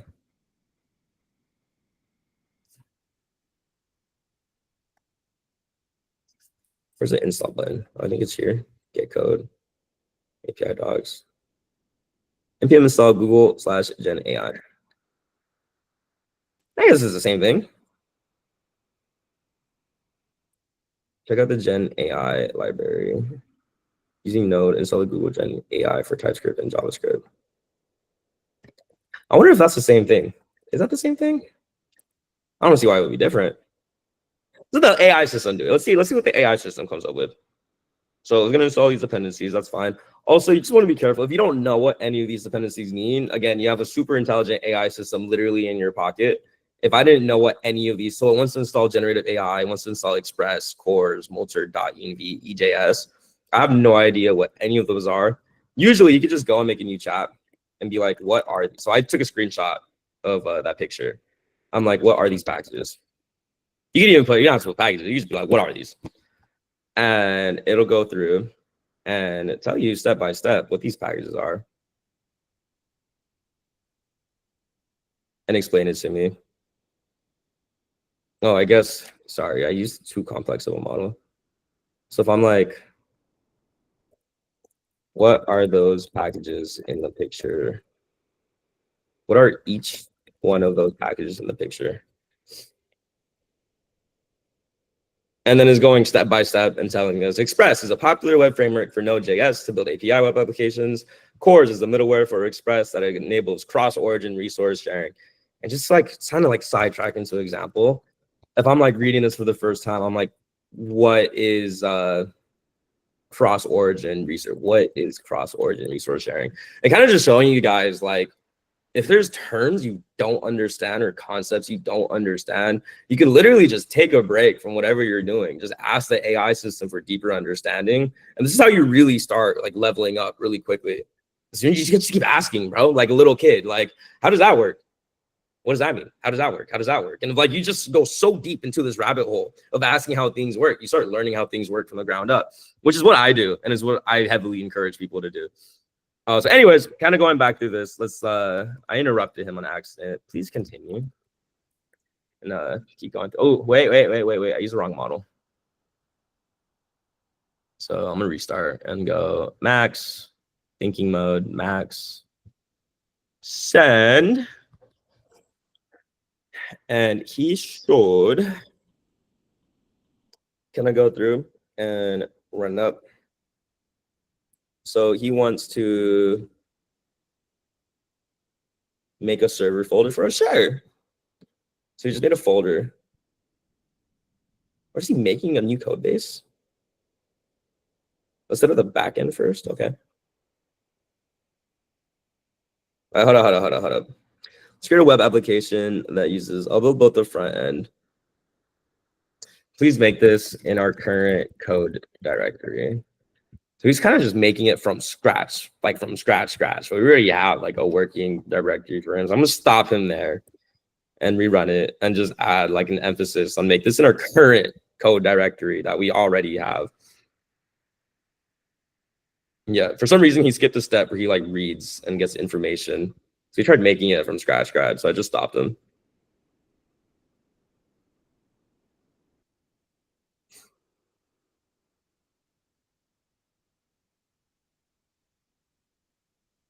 This deaf. Can you clarify, are you using Claude in the cursor chat and Gemini for the app itself? Yes. So I'm gonna just like let him run on the side while I keep explaining. But I'm using Claude in the cursor chat because Cursor has Claude built in. Specifically, Claude 3, the model I'm using, Claude 3.7 Sonnet Thinking, is the latest state-of-the-art model, which is honestly one of the best coder agents one of the best code AI that exists right now in this current moment. It's top tier. The Gemini, so Gemini for the app itself. So Cursor and the Claude API is what's actually writing out the code. It is the best. No, it's straight up the best. It was actually writing the code. And then Pro is also kind of good, but that's more for like more specific use cases. And then when it comes to the Gemini API, I'm using this for my product. So Gemini API allows me to make these different image references off a picture, and I could also do that from the API itself. So I'm using the Gemini API to use in my product, and I'm using Claude to make my product, if that makes sense.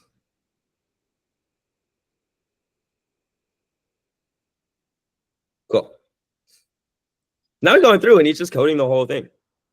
And I will have to see if it actually works, but from the structure of the file, it starts making sense. So for people who haven't coded at all, this is a very useful thing. And like, I guess like while it's coding, let's go off to the side and go back to this like web thing I showed you guys. Also, I'm gonna put this in chat again, just so you like have it to reference again.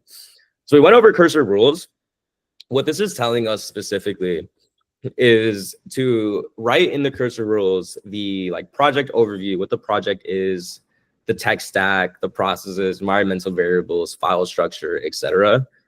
Because we literally just made the code base from scratch right now, I don't have any of that in. What we are going to do is once we have a basic working code base, then I'm going to write documentation for the AI system to explain what the code base is. And then from there, we can start iterating on it. So we're just getting our core foundation done right now. And then, yeah, there's different AI models you can configure. This video is a little old. Claude 3.7 Sonnet should be your primary model. And then you could have like these backups, no big deal. So this is another thing that I find really useful. If you go into the settings, so you go into settings, and then you go into the rules, there is a global user rules. And I will share mine that I use with you guys in chat, and you could copy paste this. And I'll try to explain the, this is the full one? Oh, it's not letting me paste the full code. I guess I could write this like in chat or something. But let me actually, if you guys want to copy it. Oh, I think I have it in my class Discord. Oh, by the way, I also have, this is a side note since we're waiting for the AI systems to finish. I have an AI university class that everyone is more than welcome to join. And there are two things I want to showcase. I have a resources channel. I have an AI board channel where I have my system prompt. So these are my cursor instructions. If you join the Discord, let me link the Discord real quick. Discord just changed the layout. It looks so ugly. I hate it. I personally hate it. Okay. Invite people. So this is my AI Discord. Side note, sidetrack. The cursor rules that I use. So cursor, or this like global cursor rules, is instructions I tell every single AI system, no matter who I'm working with. I put the link in Discord. No matter who I'm working with, no matter what AI system I'm working with, every single one of them has this as like their #1 Pico system prompt. And kind of just like walking through the explanation is you are an expert software developer. So again, from the initial intro, the words you use in a system prompt is what activates more brain power of that specific knowledge in an AI system. So by telling it it's an expert software developer, the link's in chat, by the way, it's the Discord one. By telling it it's an expert software developer, we're kind of like activating more of the software developer knowledge LLMs might have.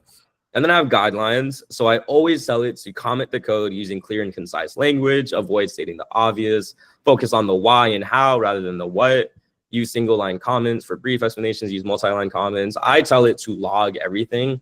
Logging is another, so we're gonna get like deeper into logging as did it actually just work first try? There's no way. It built?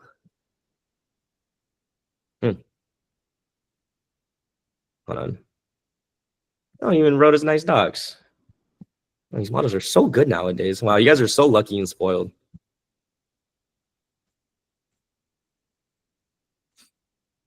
Sorry, kind of like going back to the cursor rules. But yeah, cursor rules is just rules and structures that make coding easier.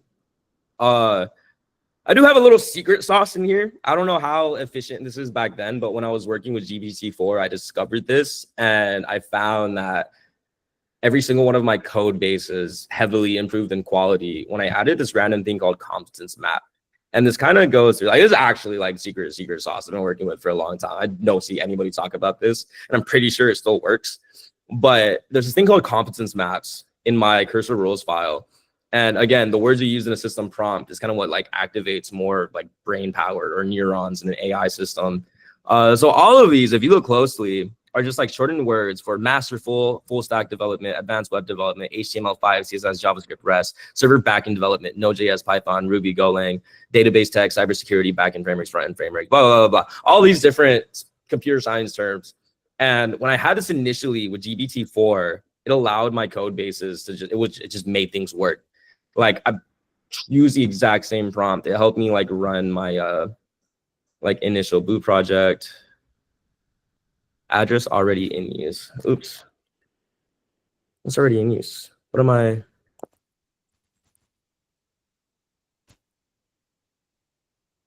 Oh, okay. Hold on. Why do I have two cursor things open? Anyways, so yeah, this is very useful to have. You guys can modify this. Kind of like comments and logs are the most important thing. You can insert this into system rules on AI Studio. It'll work great. I use it for cursor specifically. So that's in the Discord. Another thing in the Discord I wanted to showcase is I have an AI news, but the AI space moves so crazy, disgustingly fast that I can't even keep up. So I have AI bots that are scraping Twitter on a like quarterly, hourly basis on like the most up-to-date news channels. And this AI news summary will post 6 times a day. And it posted daily summary at 7 a.m. or at 8 a.m. PST.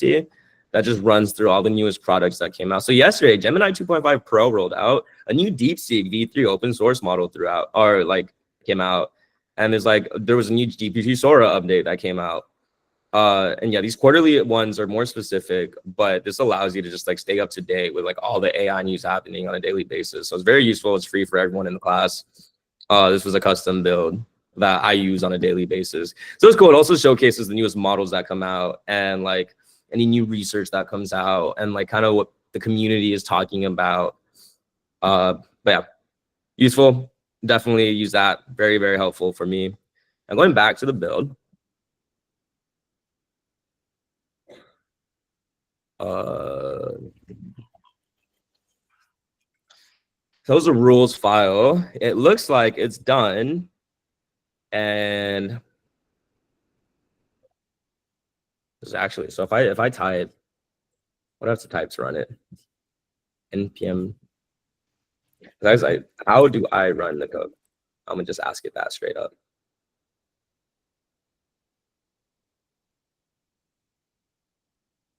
There's no errors. There's no bugs. I'm suspicious. Make sure npm install, npm run build, npm start, npm start. It runs. It works. Upload reference image. Let's use IPI. put a hat on this character.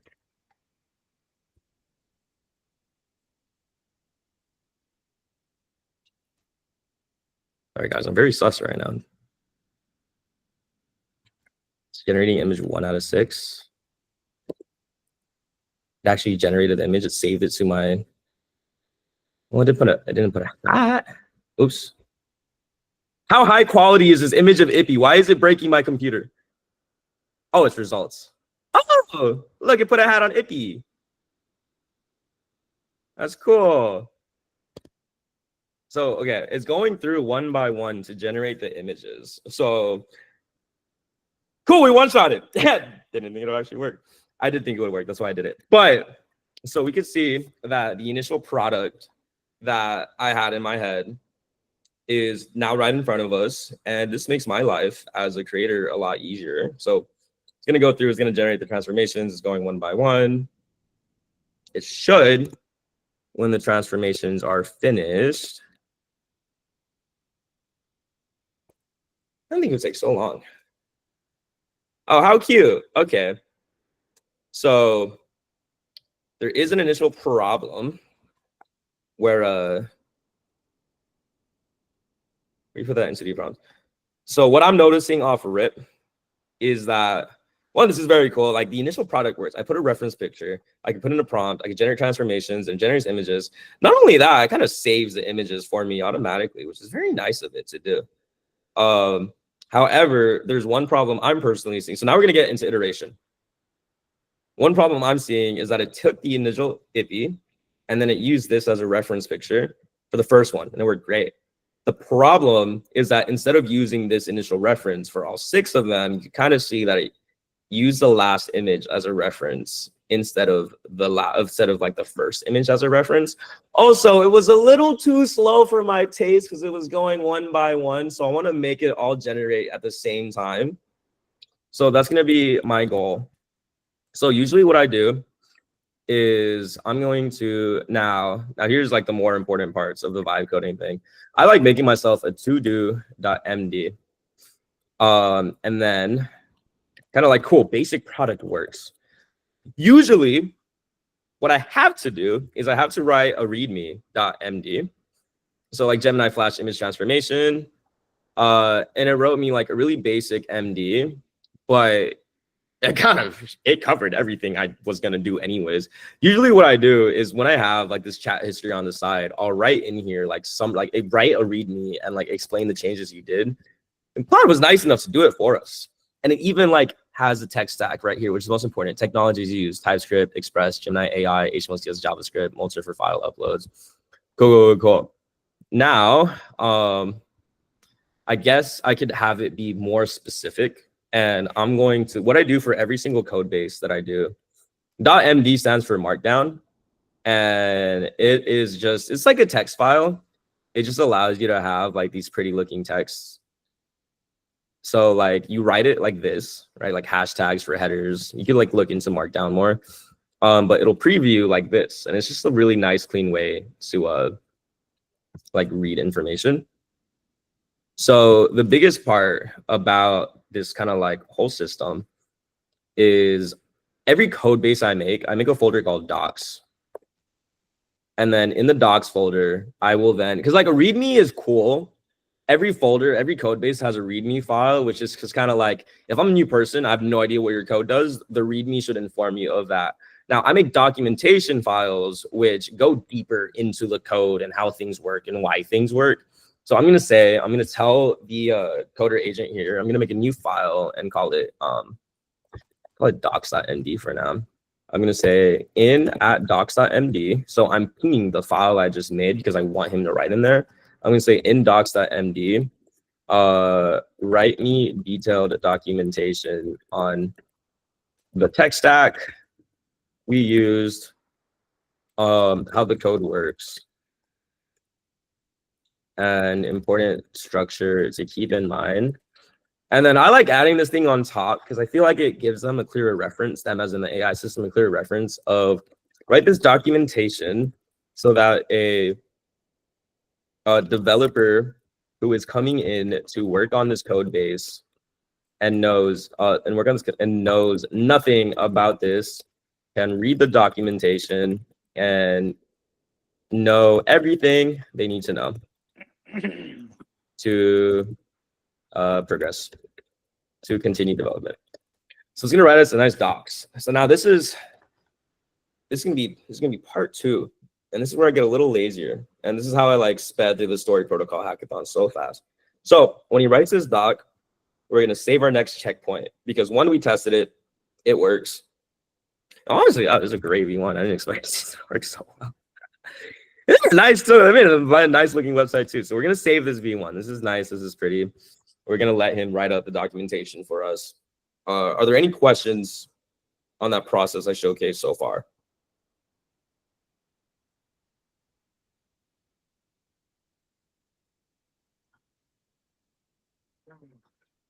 Cool. Okay, sick.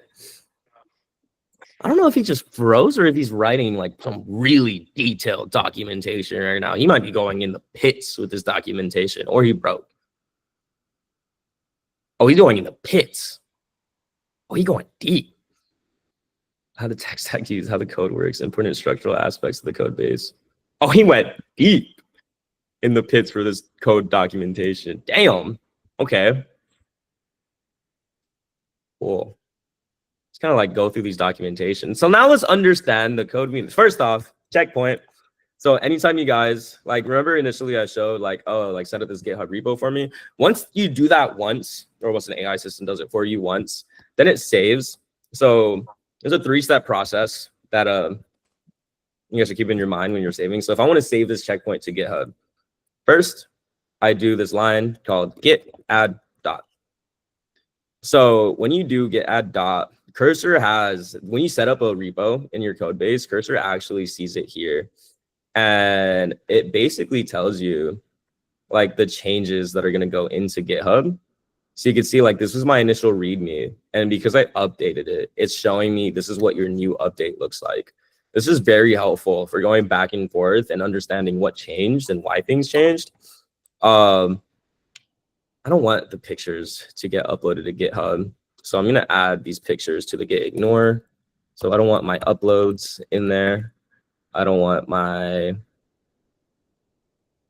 public folder to be in there, which is the pictures. Yeah, and writing things in the .git ignore basically just tells GitHub, hey, don't include these in the public folder that the world is going to see. So that should be fine. Let me unstage all changes real quick. Okay. I didn't break it, right? We still have the code. Everything works. Cool. So I'm going to type git add dot. And what git add dot does is tell GitHub, save all of these changes.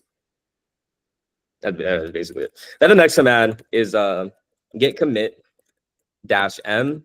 And this is the message of like the changes we just added. So I'm going to write, usually also, this might be a shortcut. Let's actually do a shortcut. Let me show you guys how to make AI do it for you, because AI does a really good job at making like detailed documentation for us. So I'm going to, I don't need as smart of an agent for it. So I'm gonna just go to Claude, normal thinking. I'm gonna say, now push, now add our update and push to Git with detailed commits.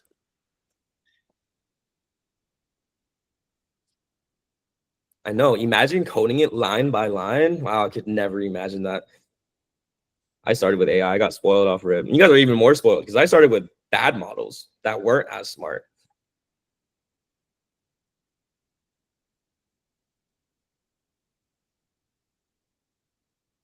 I started with no AI. Oh, I can't. Hold on. Oops. Oh, see, the AI says, okay, the AI caught something. So I put like the entire public folder in like the don't push to GitHub, and that was bad because it included the index HTML, which is what is the interface. So I almost didn't push that, and it kind of caught me. I didn't think it would straight up catch me. I just want to make dir. So I told him to push to Git. He should, yeah. So he's gonna git add dot. This commit message is what I'm waiting for. This should be a very detailed commit message. It was just like informs people who informs yourself and people in your Git base, like all the changes that you worked on. Yeah, so it makes us look at this nice detailed Git commit for us to work with, and is going to push it to the code base for us. So now, if we go back to our repo, you can see, boom, we got checkpoint. Oh, I heard an echo. Hello? Okay, so you can see, boom, we got checkpoint number 2 saved with a nice, very detailed commit message that explains everything we worked with. You could go like more in depth with this, but just very nice. Just like automates the process of pushing for us. Makes that easier. So now, okay, checkpoint number 2. There are 2 things that I wanted to do, and this is where we're gonna get like more advanced and have fun. So make sure that my code. So if I do npm start, how do checkpoints work? It's just different Git versions. I'm just calling Git pushes checkpoints. So what I'm doing is going through. So now we're going to use Claude Code and the cursor agent to speed up this process with the next part I want to do. So we save the next checkpoint, aka like the new version, to GitHub repo of a working code base. Now, the 2 things that I said I wanted to change is 1, it is referencing the previous image, which is no bueno. 2, it's like not referencing the original image. 2, it's doing it one by one, which is really slow. I want it to like do all of them at the same exact time. So what's cool about Claude is that because it's a terminal agent in Cursor, you could just type in Claude. So now you have the terminal agent in Claude. It says it has tips for getting started for the Claude agent. You could run /init and it creates a Claude MD file with instructions for Claude. So let's type /init. And what this does is the /init command is telling like the Claude agent to explore the code base and find out what the code base does. And then it writes up like its own type of document text spec file for the Claude Code agent to follow. We also have docs for it to reference, which is as important. Kind of going through, I'm just letting him scrape our code base and read our code base and understand it. Is Claude Code the same thing that works as an agent in chat? So no, the agent that I showed you earlier. So it's honestly, you could use either or. I just want to showcase Claude Code because I personally bounce between Claude Code. Usually, like, let's say I have this big task I want done, then I'll have Claude Code explore it, and maybe it might even work. If it's too complicated of a task or didn't do it properly, or I want more specific changes, then I'll work with the cursor agent on the side to do like these hyper specific changes. Also, when you get more advanced, like you could start doing this is where I get like I'm gonna showcase this one video. I was doing this for sorry, I was doing this for fun, where I had like 4 different Claude Code agents running for me at the same time, and I was working on 4 different code bases at the same time because I had 4 different ideas and I wanted to connect all of them at the end. So this is me like going through working on 4 different code bases with 4 different goals in 1 hour. And then, yeah, having Claude Code agents work on 4 different code bases at the same time. And then it actually working and pushing each change exactly how I wanted and working. That was more like an experiment thing. But if you're working with 1 code base and you want like more specific changes, you could use the cursor agent on the side.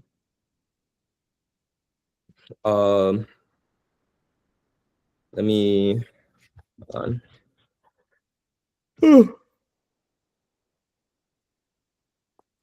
Sorry, I'm just looking something real quick.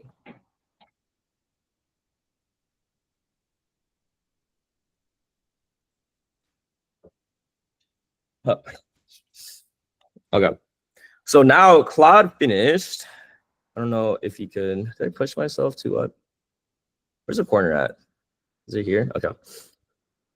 So going back to the code base, we now have Claude that made his own file that is just telling the coder agent like development guidelines. Honestly, I'm disappointed in these guidelines. These suck like straight up.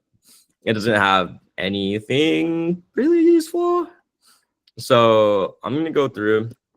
I am going to just start a new Claude instance. And now we'll start writing our thing. So, as a slash memory, it has a memory now. Oh, wow.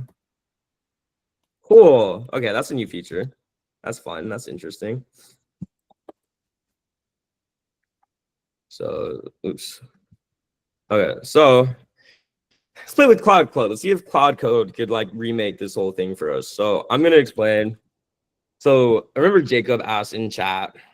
It is kind of similar. They are different in their own way. Claude Code is more of a fully autonomous.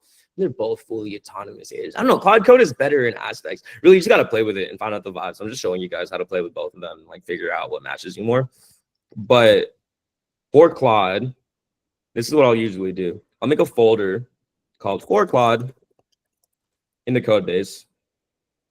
I think Claude Code is stronger. I agree with you. And I will do two things.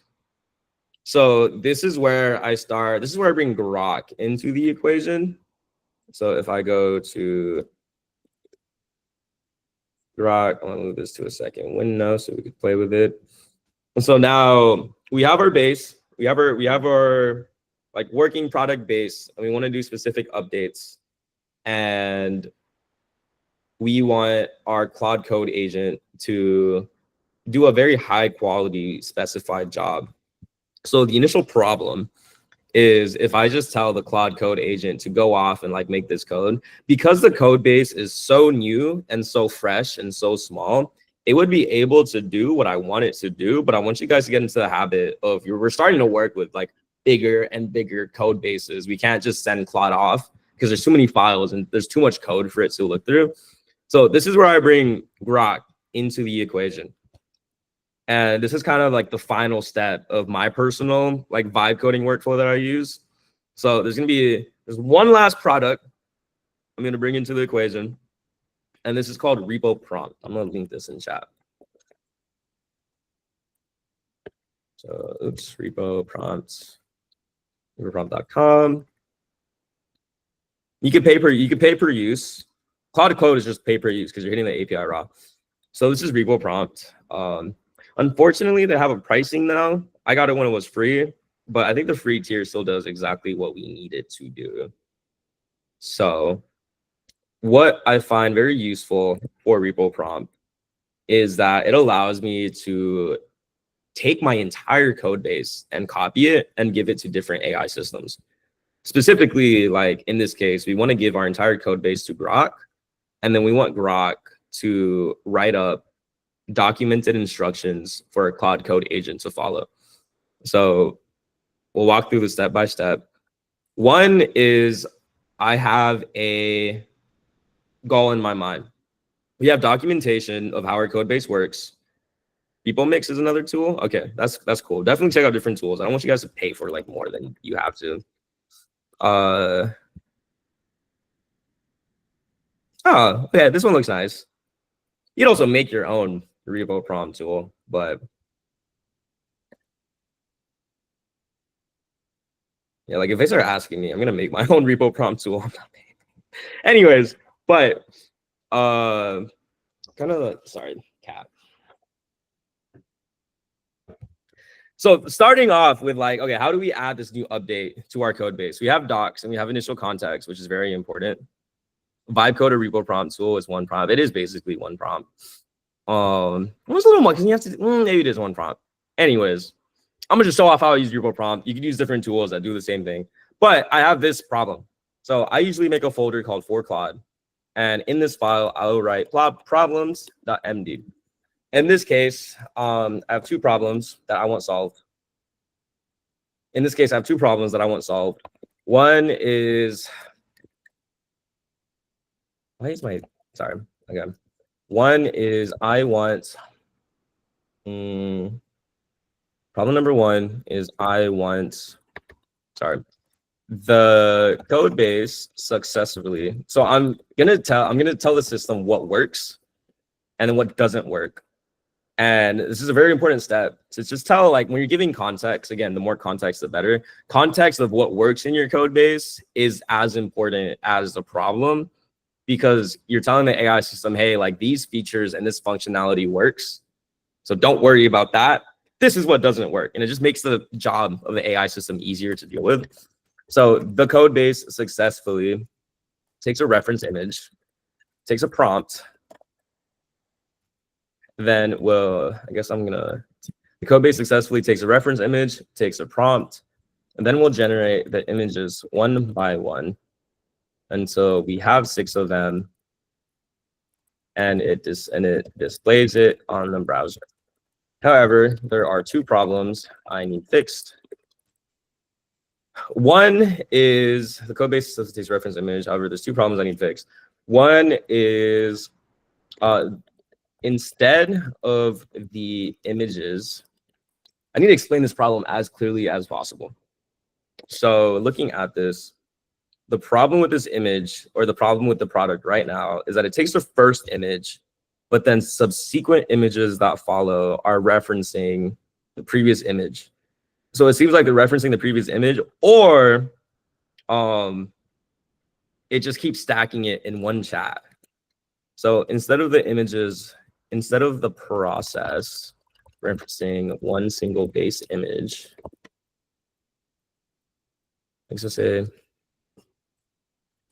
the first image generated successfully references successfully uses the reference image I put in chat. The first image generated successfully uses the reference image I upload to the site. It takes the prompt and creates the first image successfully. However,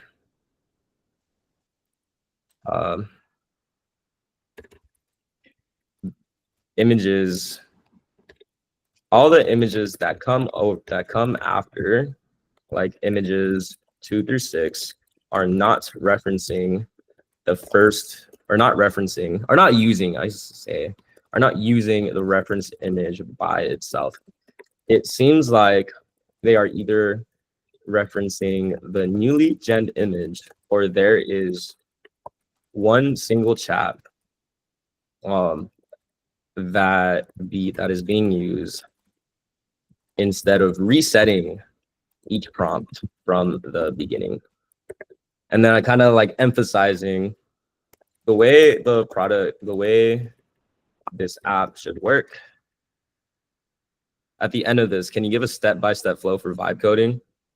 Bro, this entire workshop is a step-by-step vibe coding flow. What do you mean? I guess if you have like a more specific ask there. Oh, I mean, that was the start of the class. TLDR. I got you. The way this app should work is the images take the, the way this app should work is that all 6 generated images should be a new chat that each use the reference image to generate a new image.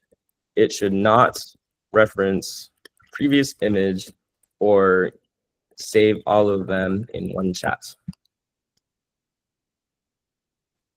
So, okay. And 2, that kind of solves problem number 2. The app is too slow. It will generate the images one by one. I want all of the images to be generated at the same time instead of waiting for each image to generate one by one after each other. So now we got our 2 problems that I have. Wrote that out in detail, wrote the second one out in detail. Now this is where we're gonna get like a bit more specific, I guess, or this is the general process of the reason why I want to take this problem in my code base and give it to Grok is because if we do have a very large code base, we don't want the Claude Code agent to go and like look through all the files, try to figure out the solution. We want to direct the Claude Code agent into saying, hey, this is the problem. These are the exact files you're going to modify, and here's how you're going to modify them. That way it has clear, like specific instructions on what to do. And it doesn't like waste time or context by being inefficient. And remember, the more context these AI systems have in them, the less efficient they become. So you want to make sure that we're banging out like the highest quality code possible. So this is repo prompt. What I just did is I loaded in the folder in Gemini Flash. And I'm going to, it's like the most important folders. So documentation is important. Here's the package JSON, tsconfig. Honestly, I'm just like the whole thing, except the for Claude folder. It needs that. Example Gemini chat. You don't need this anymore. Actually, we don't need this at all because that works. So all of this works. Now I'm going to take my problems I did here. I'm going to paste it in here and say these are the 2 problems I need to fix. And this is just an instruction set. So in repo prompt specifically, you could add instructions into here. In this case, the problem I want solved is the instructions. Then I could copy the whole code base. Now I could go to Grok. I could just paste this in. And it takes the whole code base and the whole explanation and the whole docs, and it wraps our instructions in a user instructions XML tag. It also like shows a little file map and how this works and documentation. So now, Grok, the reason why I use Grok specifically instead of different models, and like Nick, this answers the question of like why you use different models. You kind of start learning over time that these different AI models have strengths and weaknesses. I'd say that when it comes to coding, Claude Code is the best by far. Claude is the best by far. But when it comes to writing product research documents or documentation or solving the problem directly, I find that Grok, and a lot of Twitter finds that Grok does a really good job at doing that. And really, it's all open. Claude's biggest weakness on PRD writing is that it gets way too detailed and specific. See, like, okay, that's great. Grok does a great job at just like getting to the point, having the most important information and like telling you what to do. Oh, you know what? Hold on. I kind of messed up this this prompt. So I just put in, I gave it the code base, and now Grok is trying to like write this. I forgot to add like a key feature of this prompt. Key feature of this prompt is the whole goal of Grok right now. The reason why you want to use Grok, like go over here. The reason why I want to use Grok is because we want him to like overlook the whole code, kind of like figure out the solution to the problem, and tell us what files to modify directly. So I'm gonna just specify that. I'm gonna say I'm gonna say specifically, I want you to write out a. Can I just say PRD? Like, are PRDs all the same thing? Artifact use. I'm just say it to make a PRD. I want you to write out an update PRD for a coder for a developer to follow. Don't write out the code. Explain how the system. Don't write out the code. I want you to write step-by-step instructions. Let's try this. I want you to write step-by-step instructions on what files to edit and what needs to be fixed and why, so that a developer coding agent can follow it and make the required changes. Try that prompt. I'm still trying to figure out what a good, nice, optimal prompt is, but this should do the job. And yeah, so like when it comes to using different models, just like as you use more and more models over time, you start, it's like a second language. You kind of just start picking up like, oh, for this task, I'm gonna use this model instead. At least personally, like, oh, for this task, I'm gonna use Claude. Oh, for this task, I'm gonna use Grok. Sometimes I will kind of blitz all of them at the same time. So to get, I do like A/B testing for AI models, depending on prompts and depending on this like product or solution. So sometimes I'll have one problem that Grok can't solve, that Claude can't solve, that GPT-01 Pro was able to solve. Or like those 3 models couldn't solve it. Then like Gemini Pro was able to solve it, which are like, I listed the top state-of-the-art models that exist. So you have Google, you have ChatGPT, you have Claude, you have Grok, and they all have like different models. I'll like literally open multiple models at the same time and input my prompt and give it to all of them and just read what each one says. And like sometimes my solutions are so complicated that none of them have it, and I have to like reword my prompt. And it's just it's a lot of literally just testing and playing with it and going back and forth and back and forth and back and forth. But you start learning the strengths and weaknesses, and that's why it's very important to kind of engulf yourself in these AI communities on Twitter, because you also start learning and picking up from other people. That's also why I have that Discord I made, because I want people's research to be shared, and I want people to help each other with their personal observations and findings. Because keep in mind, AI is such a, first off, it's so new. No one really knows what they're doing. All of the state-of-the-art labs are focused on the model themselves, but that's just like the brain, bro. Now you have these agentic systems and an AI, a computer you could talk to, and that just opens up this door of infinite possibilities. And infinite quite literally means infinite. Like there is no right or wrong answer. There are just paths that we could share to each other. So this whole workshop is me just sharing my path I found to be useful, which also rapidly changes. But it starts to pick up on things. So, okay. Now Grok made us this PRD for Gemini Flash image transformation. Enhance the Flash image transformation application by resolving 2 critical issues.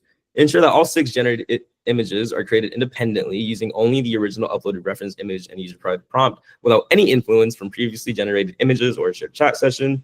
Performance improvement. Speed up the image generation process by generating all 6 images simultaneously in parallel rather than sequentially one by one.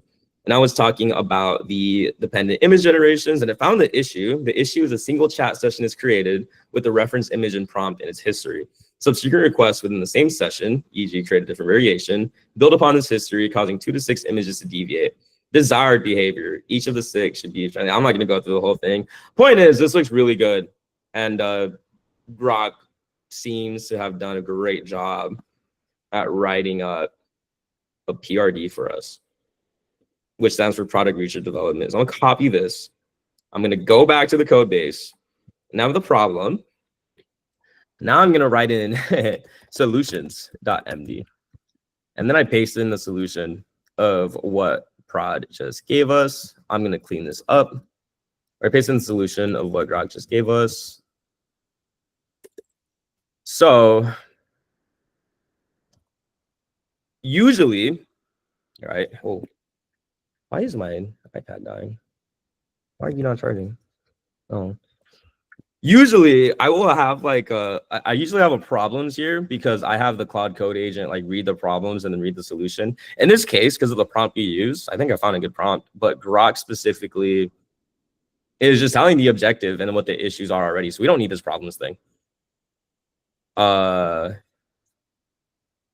So I paste the solution here. I'm actually going to rename this to directions.md. And then I'm going to tell the Claude Code agent to do this specifically. Let me see if I can zoom in for you guys to get it nice and big. So I'm going to tell Claude Code, follow the directions in for Claude /directions.md. The Claude Code agent has the ability to open files. So this is telling the Claude Code agent, hey, open this file and read it. Follow directions in for Claude directions.md. Read the code documentation for this code base in docs/docs.md. And that's it. So I'm gonna get myself a drink. And when I come back, this entire system should be done and the update should be in place. Because it did it for me.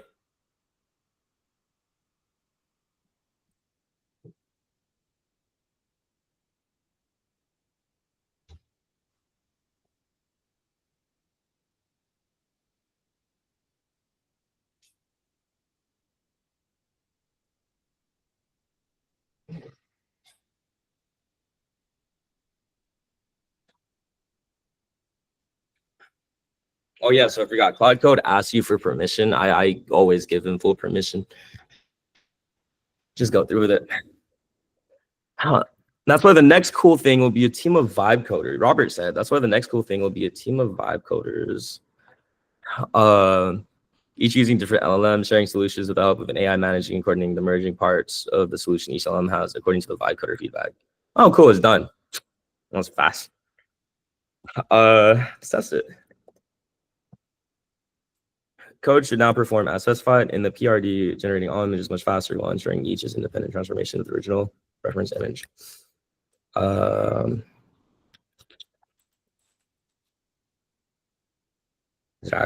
ran build for me. Is that it?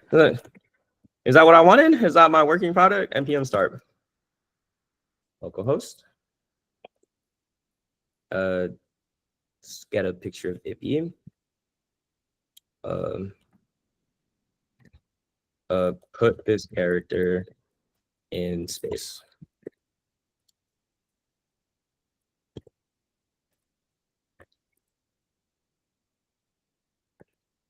It started all 6 generations at the same time. Oh, there's an internal server error. Okay, let's see this. Error generate image 5, Google generative error. An internal error has occurred. Okay, I was kind of hoping we'd get an error so I could walk through like the error like fixing process. So error generating image 5. So we're getting this issue where we're getting this internal server error now. And then because we have, let me open my chat thing. There's an interesting, this is kind of like, this is going to be a little fresh test, but I recently, so I'm going to work with the Claude because now we have a specific problem. And it seems like it worked initially, and there's one problem where like it's not catching this. So this is where logs get really important. So is there an agent or something that knows which model is best suited for the prompt so you can use all models at once, not have to worry about which one you're using? I mean, Parser has it built in. It's called auto select, but I wouldn't use them. I don't know. It's like it's supposed to know what the best model is for a prompt, but like it's just not the best. Like I know like an AI model is not going to know what another AI model does better than me, which is funny to say because I like have this perspective of like AI should be able to do everything, but it's just there's this internal vibe in models and specific prompts that you want to pick up on that an auto select feature like the one Cursor already has built in like won't be capable of doing. But and they're called routers, and they're called like AI routers, and like they kind of do the job, and they kind of don't. If you like, I want full control, and I like know what the best prompts are. But anyways, back to dissecting this. So, I recently, what did we change? The nice thing about GitHub is that we could see what changes, right? So if I go here,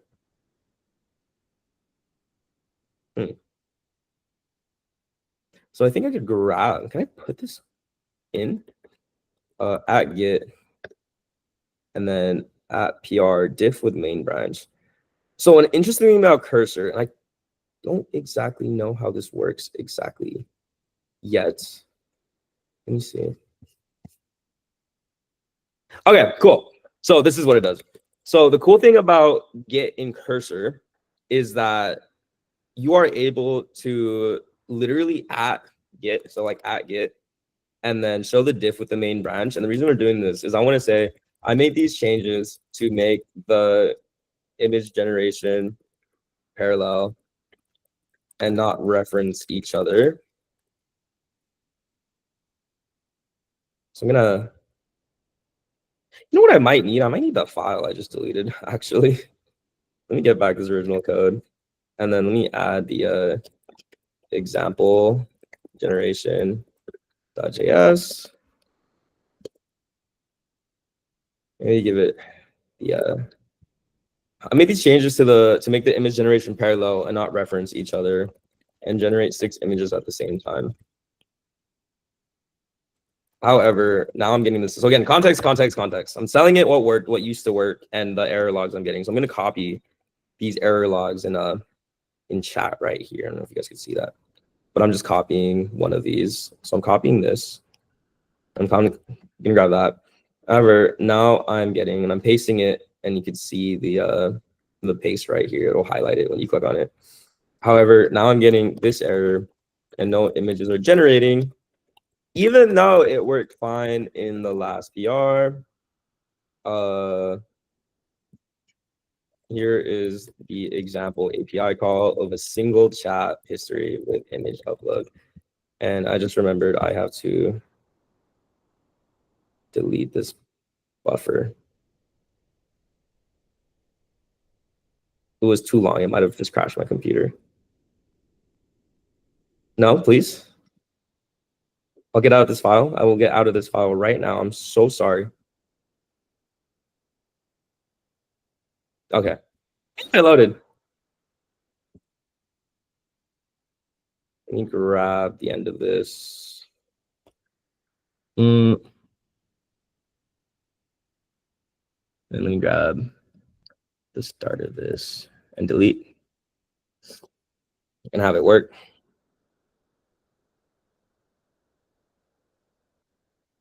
Woo! Okay. Base 64 text here. And then now I want to use this as a reference file. That we use originally. So we explained that I made these changes to make the image generation parallel. One other thing is, can you fix this for us, please? And also add more detailed logging. So what logging is specifically is what shows up in chat. And this is like another, like one of the most important parts. One of the most important parts that helped me a lot in vibe coding and figuring out errors and problem solving is getting more detailed error logs. So in the cursor rules file that I shared with you guys earlier, is that in every log, start by explaining what file this log is coming from. Example, src indocs.ts. This gets vitally more important the more files you have. So you start understanding where like each of these logs are coming from.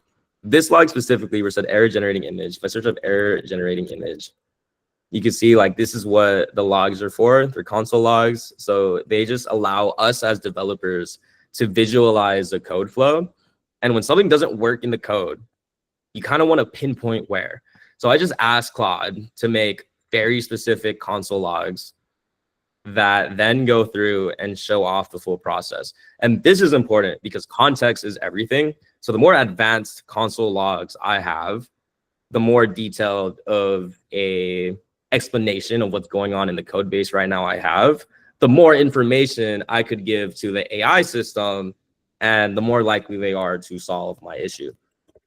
So you fix the image generation issue by following key changes, switch from parallel to assisting. I don't want to do parallel generation.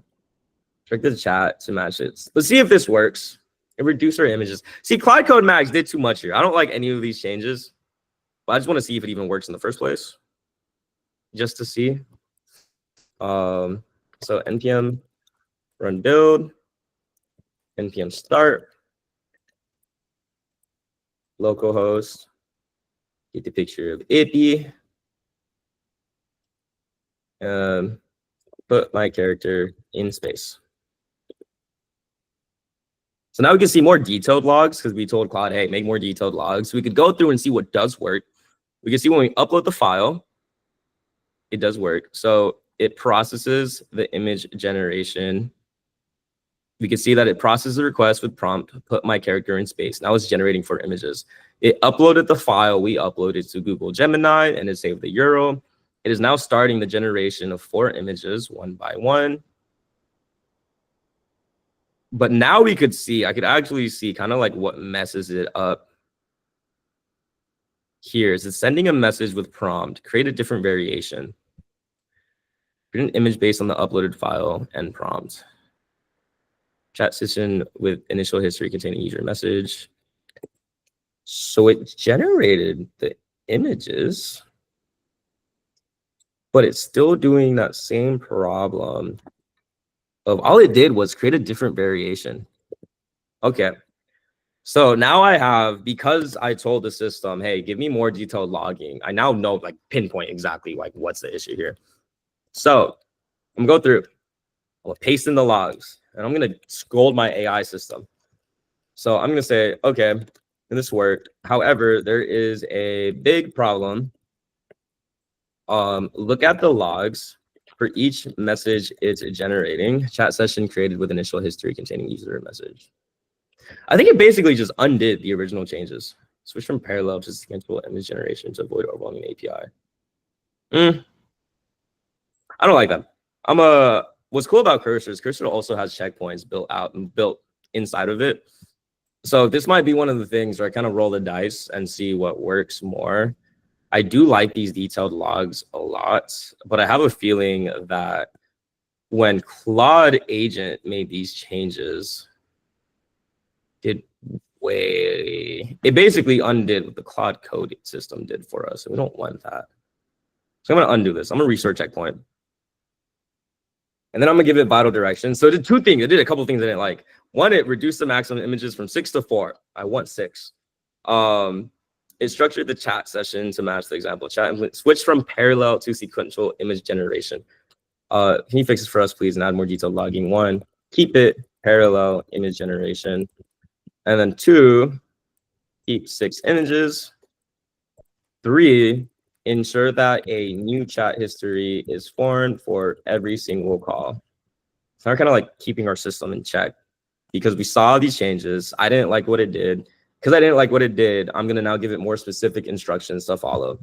So keep parallel image generation, keep 6 images, ensure that the new chat history is formed for every single generation. Send that, see if that works. Is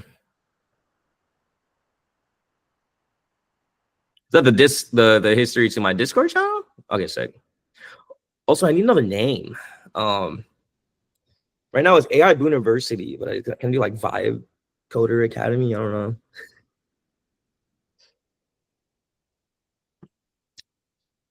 Let's see how this works.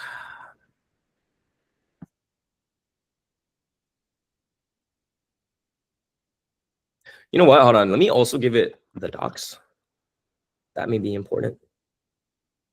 So thinking mode, max, send image. Now we can see its thought process. Analyze the issue with parallel image generation. The original code was sequential. The PR changes implement parallel image chosen using promise.all. The error shown is this Google generative AI error. Let's look at the key changes in the diff.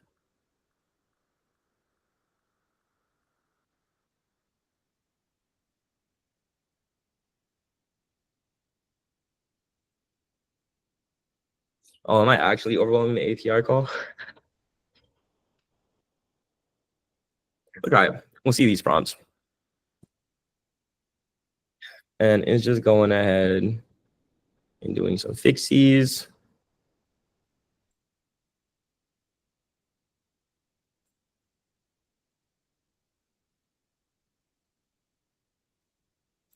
Let it run.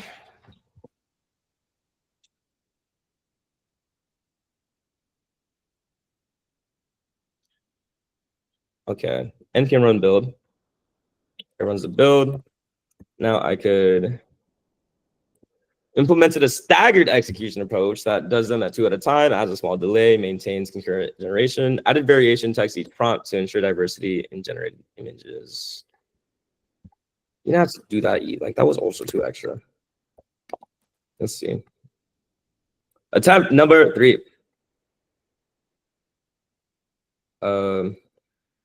Make show. So it's what do you want to see Ippy doing? This is your IP.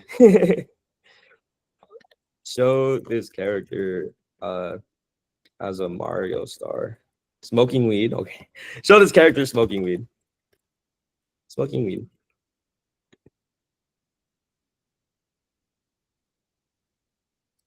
Oh, now we're getting a no image data found complete thing. No image data found in response for image number 3.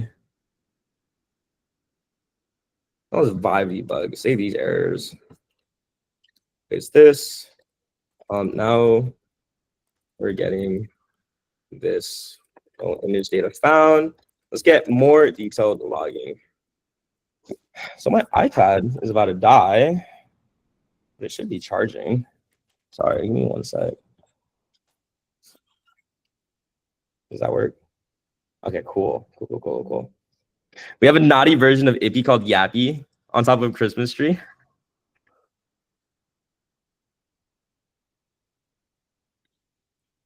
So now we're going to, I guess this is where I kind of play around with what doesn't work. I usually give one attempt 3 times. So this is going to be my second attempt. If this doesn't work, I'm going to give it one more. And then what I'm going to end up doing, I might undo the Claude Code attempt and see if this initial system can make it, because maybe Claude Code missed something. But that's why we have checkpoints on GitHub, so we can mess and play with these different things until it works. So let's see what this one did. I want Ippy smoking weed. Make this character smoke weed.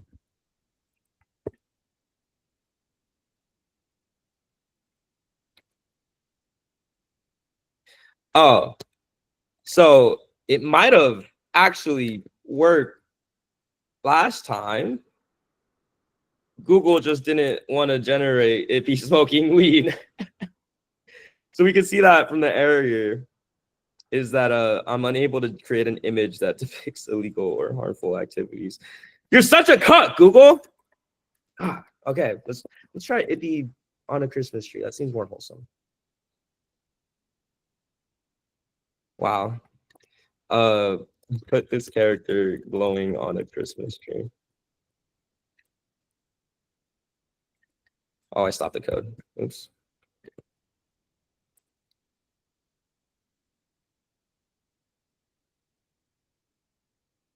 This one seems more.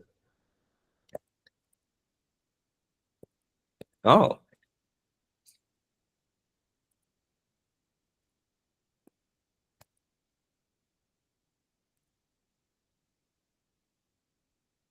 If he has John Wick going berserk. He's generating image number 6. So let's see if this kind of gets her thing out the way.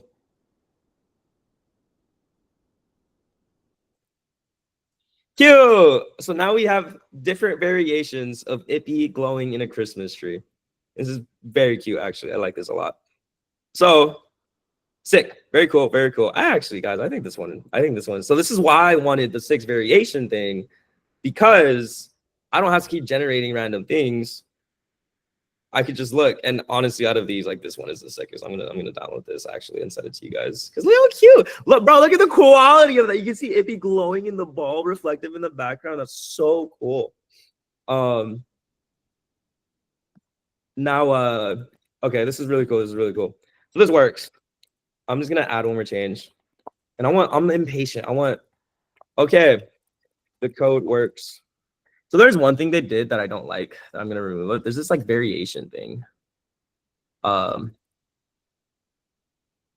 I don't want variation text. I just want regular prompts. And then, okay, the code works. So I'm gonna set this. Code works. Fantastic. Okay, the code works. Let's make it so it generates all 6 at once instead of batches. So now that we know that it works and it can generate in batches of 2, let's see if we can get our original goal of getting it in batches of 6. So this is kind of like the breaking down tasks into smaller ones. And so we get like some base that works. Now that we know that this works and it successfully does variations now, and it generates them 2 at a time, now let's see if we get 6 at a time, get what we initially wanted out of the way. So npm start, it ran the build. If I go back, and then I want Ippy, turn this character into put this character in the Mario universe, And it's generating all 6 at once. So this should be a lot faster to get what we want, and it should work.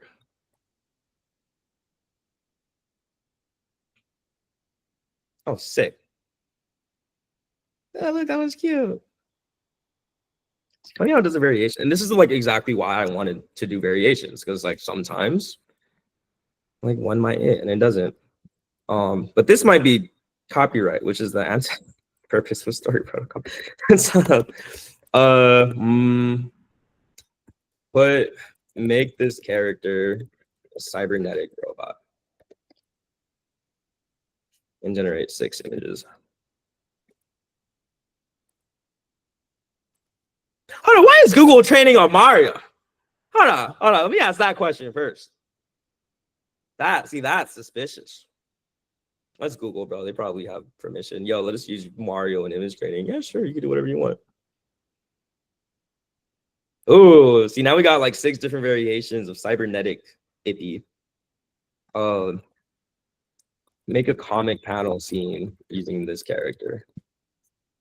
Anyways, that is. Oh, is this too many requests or is it fine? I think it's fine. Oh, look how cute. So now we have different comic characters. I guess there is an API limit that I'm hitting. But now we can visualize Ippy as like these different comic characters because of this product we made. And then if I wanted to host this, let's say like, oh, I want to host this. And I have no idea how to host this on a server. That's where you have your infinite AI insane system that goes, how do I, you can literally just ask it any question. How do I host my website on the internet for people to publicly access? And then he could go and give you step-by-step instructions on how you could host your platform. And it tells you how to host it, and it gives you different products and how to host it. So if I wanted this platform specifically in its current state to be hosted, then I could follow these instructions and host it. But pretty happy with this product. This is like, I'm going to use this for myself, for my own character. Like, for example, I might grab my character and then go, turn this character into a 2D sketch.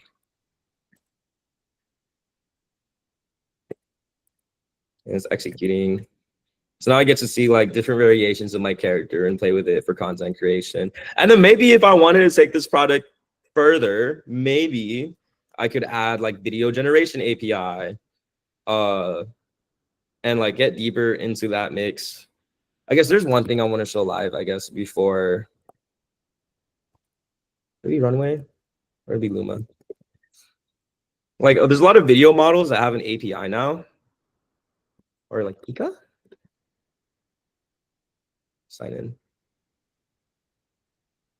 So if I wanted to get like the Christmas thing of Ippy I just made, and then go and do something like make the star in the middle move around like a Pixar character and glow, and run this.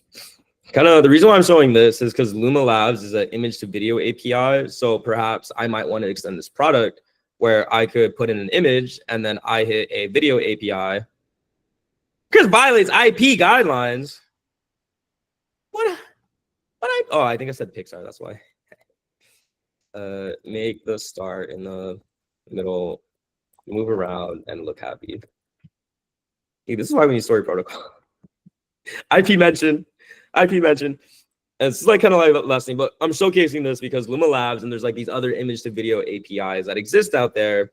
And I might want to like generate a sketch and be like, oh, that looks really good. And then I want to bring it to life. And then maybe I might want to turn this product into something that stitches all of this together. And maybe I want to turn this product into something that autonomously stitches these remixes and generations together to make stories and everything. Point is, there's a lot you can do. Everything I mentioned is very possible with that process I showed you. And if I wanted to keep iterating and advancing this product, I would do so in that manner. So last step to kind of wrap this up is I'm in a pretty happy space with how this works. Now we have changes that work. I'm going to say, cool, now it works. Please remember, update your documentation. Every time you do an update, please update our docs. So by the time that is finished updating, and I have a new AI chat system, it has knowledge and context of what our previous code base is. There's like other practices I would tell you guys. Like, for example, this is pretty small code base, but I would get into the habit of, as a code base gets bigger, make sure you're not stuffing all the code into one file, you want to make sure to again, the concept of like break down a bigger task into smaller pieces. You want to break down a bigger code base into smaller pieces as well. So over time, I might actually, let me show you that because I think that's super important. I don't want to miss that. So let me say this. And again, before I break the code base, let's save it to GitHub and save our second checkpoint. Git commit m added parallel processing and made variations, only reference the original image. So now git push. So now we have our working and happy content product in GitHub saved right here. And then now last thing I'm gonna do is I'm going to say, so first, this is a new AI system, right? It has no context of anything we just worked. I could type like almost 200 words per minute. I think my record's 174. Helps a lot with AI stuff, but this is documentation. So you can add the docs here. So again, this is a brand new AI system, knows absolutely nothing about our code base. And I'm giving you the docs. And now I'm gonna give it specifically the public folder. Well, I don't want these results. I'm gonna empty out this results folder and just paste it in.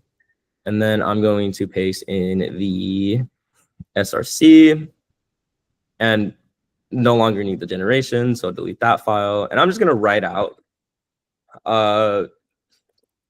please break down my code base into smaller files that separate each concern and functionality. I think I'm going to just say that. I'm going to make the agent do this. So what I'm doing is to prepare ahead of time before this code base gets bigger and before it gets more complicated to like fix these different problems. I'm going to break this code base down.